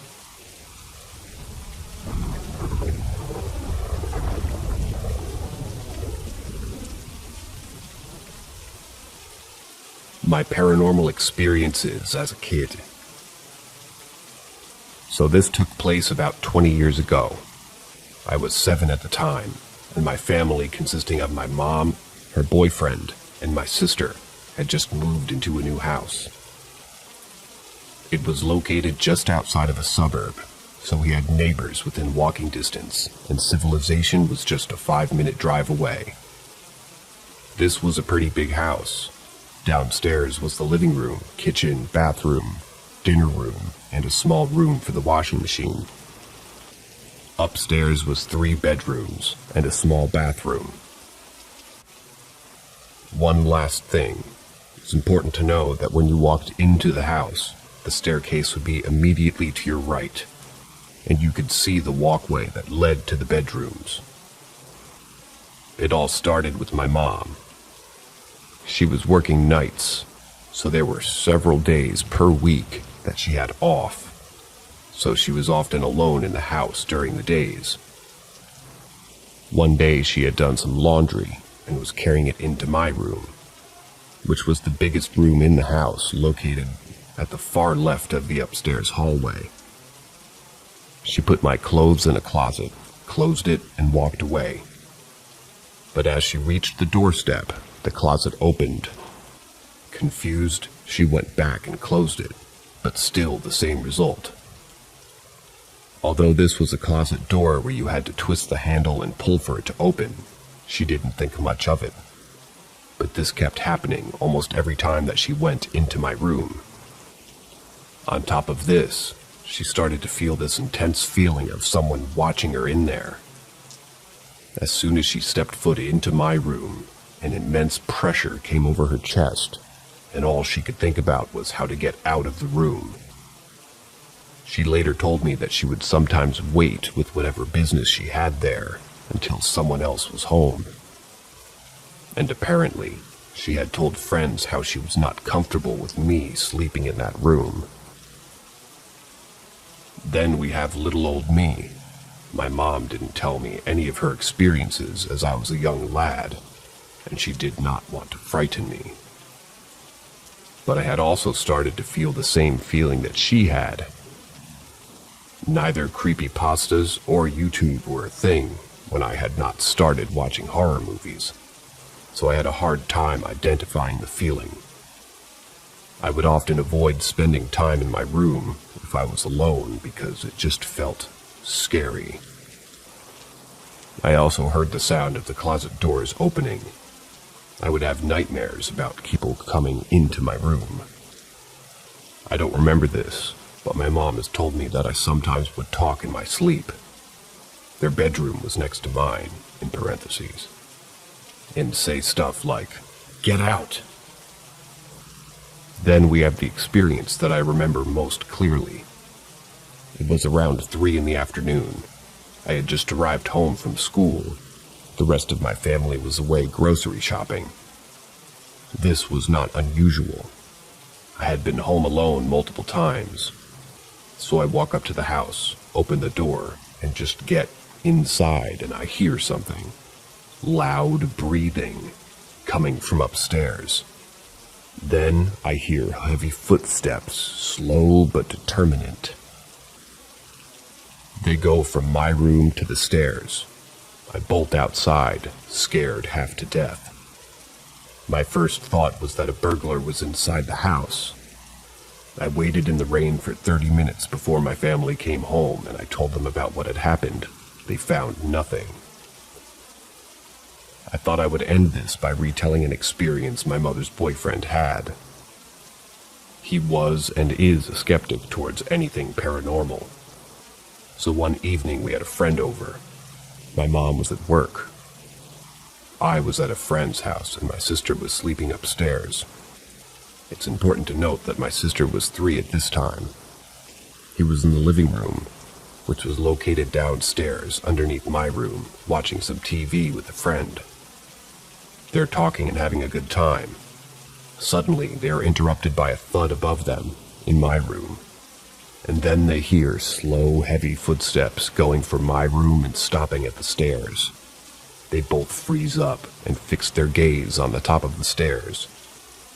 After a couple of seconds, they remember my little sister being asleep upstairs, so they gather the courage to rush upstairs but find nothing.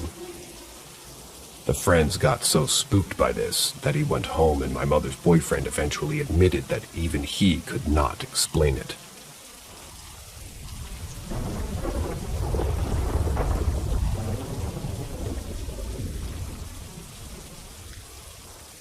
The Smiling Lady! Exclamation mark. The incident is from the Madh Islands, a bunch of islands in the outskirts of Mumbai, the capital of the Indian state of Maharashtra. Madh Islands are still not very well developed. It is still considered a remote place with roads built around forest areas. Not all parts of the roads are well lit by streetlights. Some don't even have them. Only very few residential properties are there. Around 12 years ago, Sumukhi, a friend of the narrator, went to visit one of her friends who used to live on Madh Island. Sorry if I pronounced that wrong. It was around 1 a.m. Luckily, she found an empty taxi passing by. She sat down at the back seat. After a few moments of driving, Sumukhi noticed that someone was sitting beside her, an old lady with a big, creepy smile on her face. Dressed up in a white sari, a traditional dress of Indian women, sat beside her, but not looking toward her, but staring in front, not looking towards Sumukhi. Sumukhi noticed all of this in the corner of her eyes. She could not believe if this was all real. She did not dare to take a look, as if she did, all of this would become real. She could see that the lady was smiling, not even by looking at her, just from her peripheral vision. Sumukhi was frozen, her face gray pale, not knowing what to do, fear growing every moment that would happen as if she turned her head to see her. At this point, tears rolled down her eyes, praying to God that her destination arrive soon. She kept her eyes straight the whole time.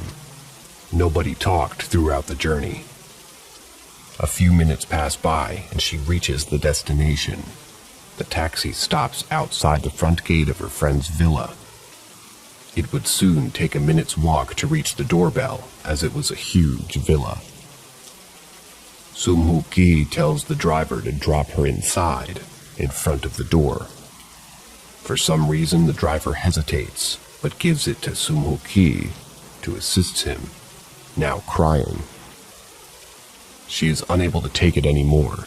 She just wants to jump out of the taxi and run as fast as she can, but doesn't want the driver to leave her alone. The car drops her in. The old lady is still sitting, smiling, but not looking at Sumukhi. As soon as the car stops, Sumukhi jumped out of the car and gave the driver the money, still not looking at the lady, still crying. But as soon as the driver took the money, he looked at Sumukhi with a blunt face, somewhat scared, and asked her, "Ma'am, did you see that lady too?"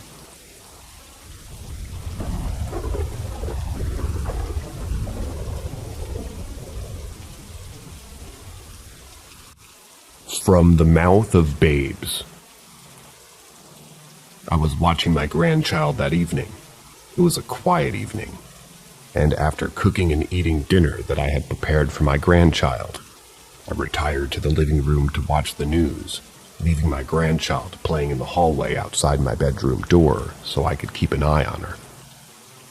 My grandchild was a sweet 5-year-old, and I left her coloring and playing with her dolls quietly.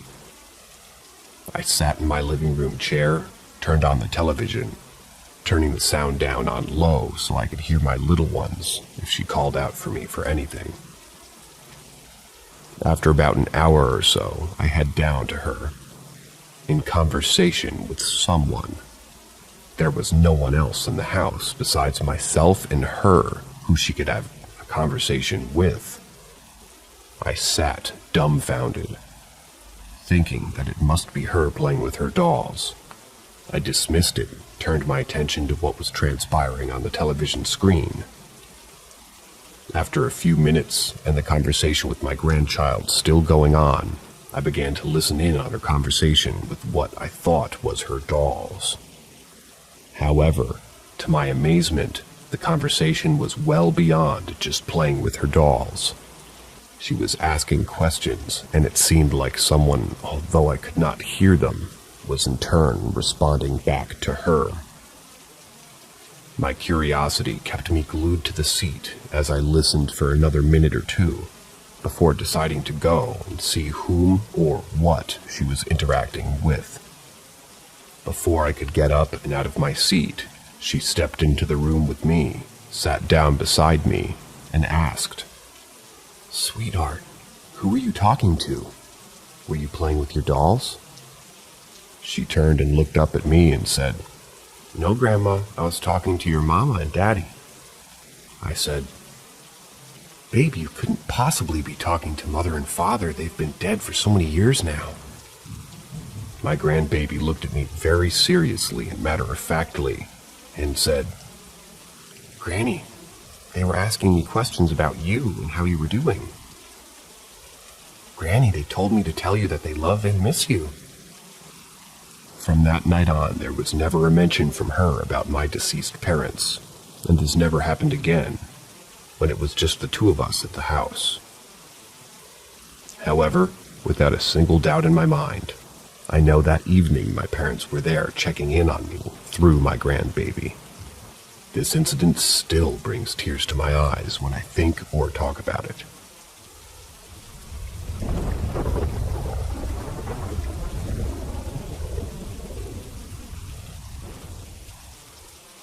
Ghost in a Kimono, a true experience. I used to put my daughter to bed by reading her story and sitting in front of her until she went to sleep. This allowed me to spend much-needed quality time with her after a very long day on the job. We started to notice that when we woke up in the mornings to go to daycare, she always complained of being tired. After a few weeks of her complaining to be tired and not wanting to get up for school, we started to question her. I knew for a fact that she was going to sleep, because many of the nights I had fallen asleep on her floor, and upon waking to take myself to bed, I would notice that she was sound asleep. After some prompting and questioning her, this is the story that she told us. It seems that very late in the evening, after we were all in bed asleep, she would be awakened by an old lady with a very colorful long dress that would tickle her feet and wake her up at night. My daughter exclaimed. The lady never spoke, just smiled, gave her a couple of tickles on her feet, and just sat and watched over her until she fell back asleep.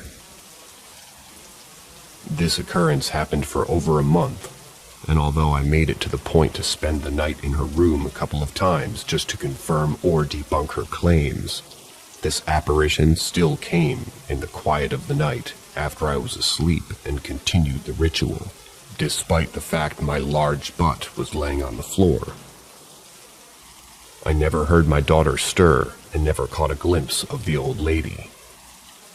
At one point, my daughter happened to see a photo of a person wearing a colorful kimono, at which point she exclaimed that the lady had been visiting her, wore a colorful dress just like that. Not the same one in the picture, but similar. Now my daughter is half Japanese, and at that point in her life, she had never worn or seen anyone in a kimono. She was just dead set that this was a similar dress to what the old lady wore upon entering her room and interacting with her. After many discussions with my wife, we chalked it up to my wife's grandmother, who may have been doing the visitations. My wife had been close to her grandmother, and was the first one at a very young age to find her grandmother deceased in the bathtub. Needless to say, it was a traumatic experience for my wife, who again was very close to her grandmother. Prompting more of a description of the kindly old lady for my daughter. As to what the lady looked like, it was confirmed that it was my wife's grandmother visiting the grandchild she never got to see. We were overjoyed by this, and yet broken up, and wished we had the chance or ability to see her and express our love and thanks for looking over our daughter. However, as the month passed, with my daughter being awoken every night and tired in the morning, with a heavy heart, I went into my daughter's room while everyone was out of the house, and with the utmost respect and reverence, asked grandmother not to wake the baby anymore. She needed her rest for school, and that she loved her, and we were happy that she wanted to visit and see her grandchild, but could no longer wake her up to let her see her. Truly, it was one of the hardest and most heartfelt things I'd done, but I knew it was right. The next evening, my daughter had a sound sleep. When asked, she told us that the old lady had come to say goodbye and never showed herself again. As I write this, I'm so thankful that from beyond the grave, grandmother wanted to see and meet my granddaughter, her granddaughter. And although we have never had another encounter with the grandmother in the kimono, I know that she's still out there, watching over our family.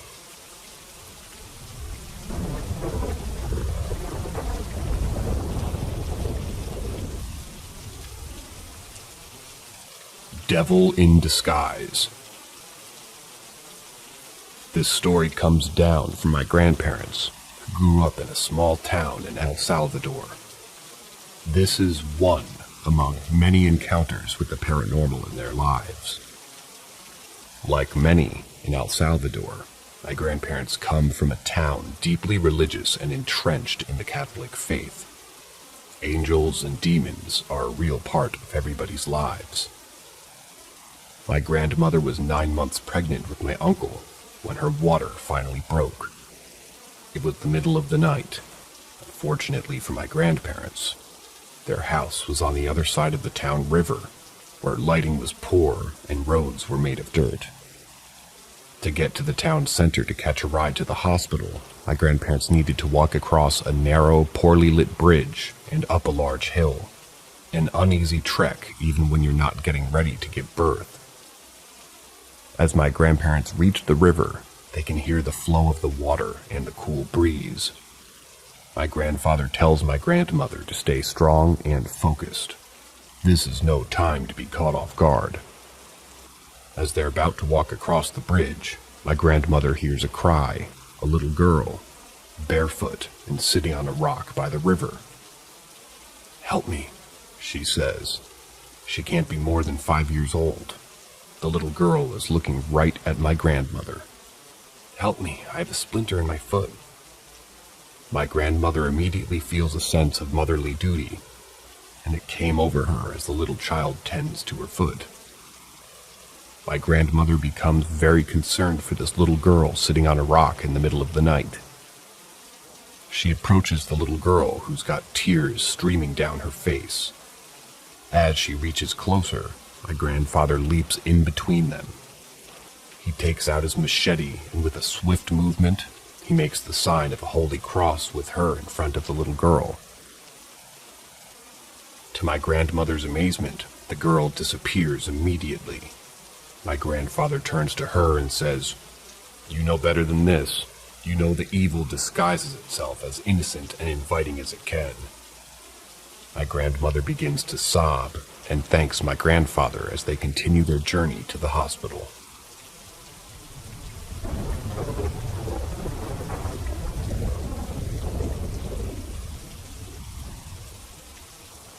My encounter with a ghost back in 2000. This happened when I was 13 years old, spending the Christmas holiday abroad in a rural part of France. My parents are French, and I was born in France, but I grew up in Canada since I was 2 years old. We spent a lot of summer and winter holidays there. I was staying with relatives of mine in their house when this occurred, which was a very old farmhouse. One particular day, my cousins and I decided to stay inside for the day because it was snowing heavily. We spent most of the day just wasting time and horsing around.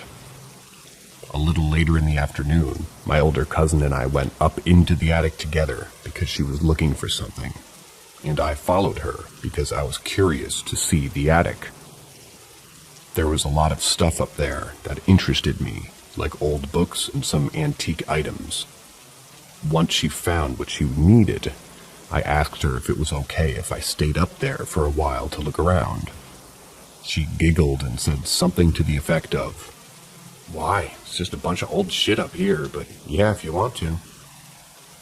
I spent about half an hour walking around looking at stuff until I happened upon some old book from the early 1800s that seemed intriguing to me because I was and am a bit of a literature nerd. I sat down and read it for a little while before deciding that I wanted to take it back to my bedroom to read every night before bed. When I closed the book and went to stand up, my gaze immediately shifted over to a woman who was sitting in a chair on the left side of the room. This briefly startled me at first and made me gasp because I'd never seen her before, and I didn't hear her come into the attic. She was wearing very old clothing, had long blonde hair, and she was quite pretty. She looked like she was somewhere between 25 and 30 years old. She didn't look solid, though. It's hard to explain exactly what I mean by that. She wasn't like the stereotypical Hollywoodized translucent ghost, but she had certain opaqueness about her that tells you on an instinctual level that you're not just looking at a living biological entity. She smiled and said to me, "Oh boy, this is French. Désolé si je vous ai fait peur, ma chérie." Sorry if I scared you. At this point, I didn't feel any fear or apprehension at all. This apparition radiated a kind, warm, and positive energy that I could somehow feel right down to my core, and I felt safe in her presence. It was a very brief encounter. Around 5 seconds after she spoke, she stood up, walked about 7 feet to the right of the room, and faded away mid-stride. I just silently sat there, dumbfounded for a few minutes. When I left the attic, I was hesitant to tell anybody about what I saw, but I couldn't stop thinking about it. A few days later, I decided to privately ask my youngest cousin about it. She was 8 years old, and I figured that younger kids are usually a little more open to things like this and less judgmental than teenagers and adults. To my surprise, she was quite candid about it. When I asked her if she had seen a lady who appears out of nowhere, she responded, "Do you mean the blonde lady?" When I nodded, she said something to the effect of, "Yeah, I see her sometimes. It's okay, she's nice." She told me that she had been seeing her since she was about 5 years old. We didn't really talk about it more. I didn't tell anybody else what I had seen. It's something that will always vividly stick in my memory because it was so surreal. I can still visually see her face when I close my eyes. I never did find out who she is. The fact that the farmhouse was very old would lead me to believe that she most likely lived there at one time. I don't think that all ghosts are forlorn spirits yearning for something. I've read stories about some that come across as harmless and seem happy. Maybe some of them occasionally enjoy visiting places where there are lots of fond memories for them.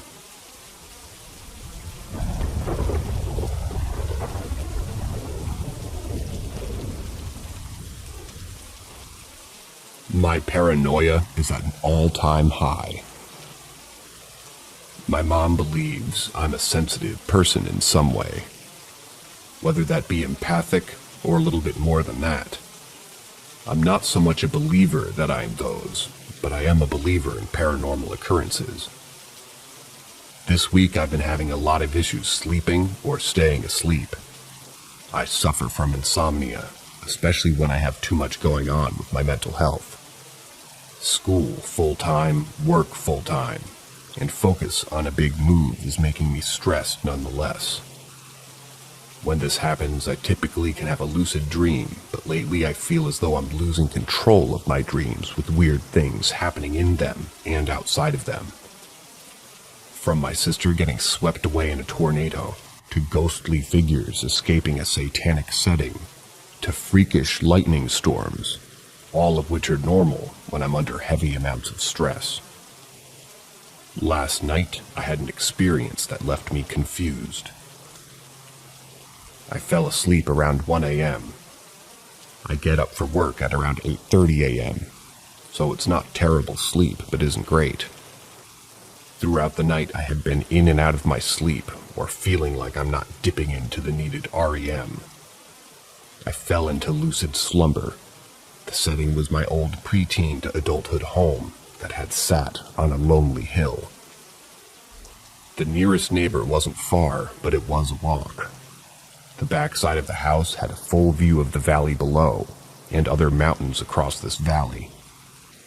It was a manufactured home, but in my dream, it lacked repair and seemed abandoned. My parents were there along with my fiancé. It was evening, or maybe even dark or twilight. The sky was blood red. The storm was brewing. Distant thunder with blood-red flashes in the sky. A wild pack of dogs roamed the 20-acre property as if to hunt something down, or maybe run away from something. The house didn't have windows, and the doors were torn up, wood doors that didn't look like they could keep even the biggest of dangers out. Basically, all of the Halloween vibes you could think of. I felt nervous and out of control of what was happening. The storm got closer, and my mom told my stepdad not to go outside. He didn't listen. He seemed mesmerized by the sky. He stepped outside onto our paved gravel driveway just outside our front door leading to our garage. Staring at the sky, not breaking contact with my mom, who was now yelling at him to get back inside. I then felt as though I was sucked away into the sky, as if a hand came down and picked me up. And then I hovered over him and could see him staring. He was staring at me. He reached up with both arms and shot down at him as if I was lightning. Then I woke. It was hot. I was dizzy. My fiancé was sweating in his sleep, which is a regular occurrence. Human furnaces, am I right? I laid in bed and listened. It was quiet. I should sleep. I need to, I told myself. I laid there spinning in this daze. Maybe I needed water. Maybe if I just closed my eyes, I could just sleep. I closed my eyes to stop spinning. We lived in a very small cabin, about the size of most people's living rooms. There's a loft above the front door, a small kitchenette on the left, a couch on the right. Behind the couch is our very small room that fits our queen-sized bed and our dog kennel for our pups, and a bathroom behind the kitchenette, all as if to walk in the front door. I laid there getting the courage to either go back to sleep, because it's an emotional battle of its own, or get water. I'm lazy. I tried to sleep. God, why can't I sleep? Hello? I opened my eyes. Did I hear someone? I heard hello. Not possible if it's just us that lives there. It's a newer cabin too. There's no way. I'm not doing this. I need to sleep. I laid there and spinning continued. I needed water. I sat up. The spinning immediately stopped. I know I heard that. It sounded like it came from the couch. I peeked around the corner. I wasn't scared, but curious. Nothing was there. It was silent. Fiancé was asleep. So were the pups. All cuddled in their bed and on my legs. Damn dogs. It was silent. Very quiet. Water isn't worth this right now. I lay back down, going back into my spinning spell. Why can't I sleep? Hello? My eyes shot open. It was an impatient female voice. Came from the couch. Nobody was there when I checked before.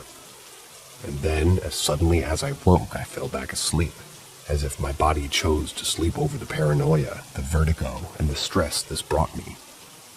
As if my body said, "This is taking too much energy. I'll handle it from here." I didn't dream after that, but woke to my alarm and came out of another spinning slumber. I've never heard anything vocal before, and it didn't necessarily startle me, but confused me more than anything. I've had many experiences, but this seemed to be the most of what I felt, as something present. Maybe tonight I'll rest.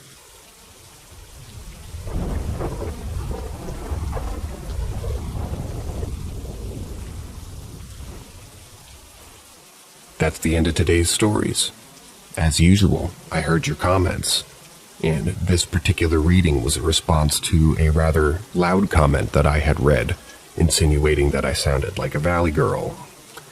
And therefore, I removed all of the inflections that were present in the voice as much as I could while reading these sentences, and removed as many question mark sounding cadences as I could possibly find here. So, let me know down below if you enjoyed that, or if you prefer my regular voice speaking how I normally do. And, as always, have a great night. See ya.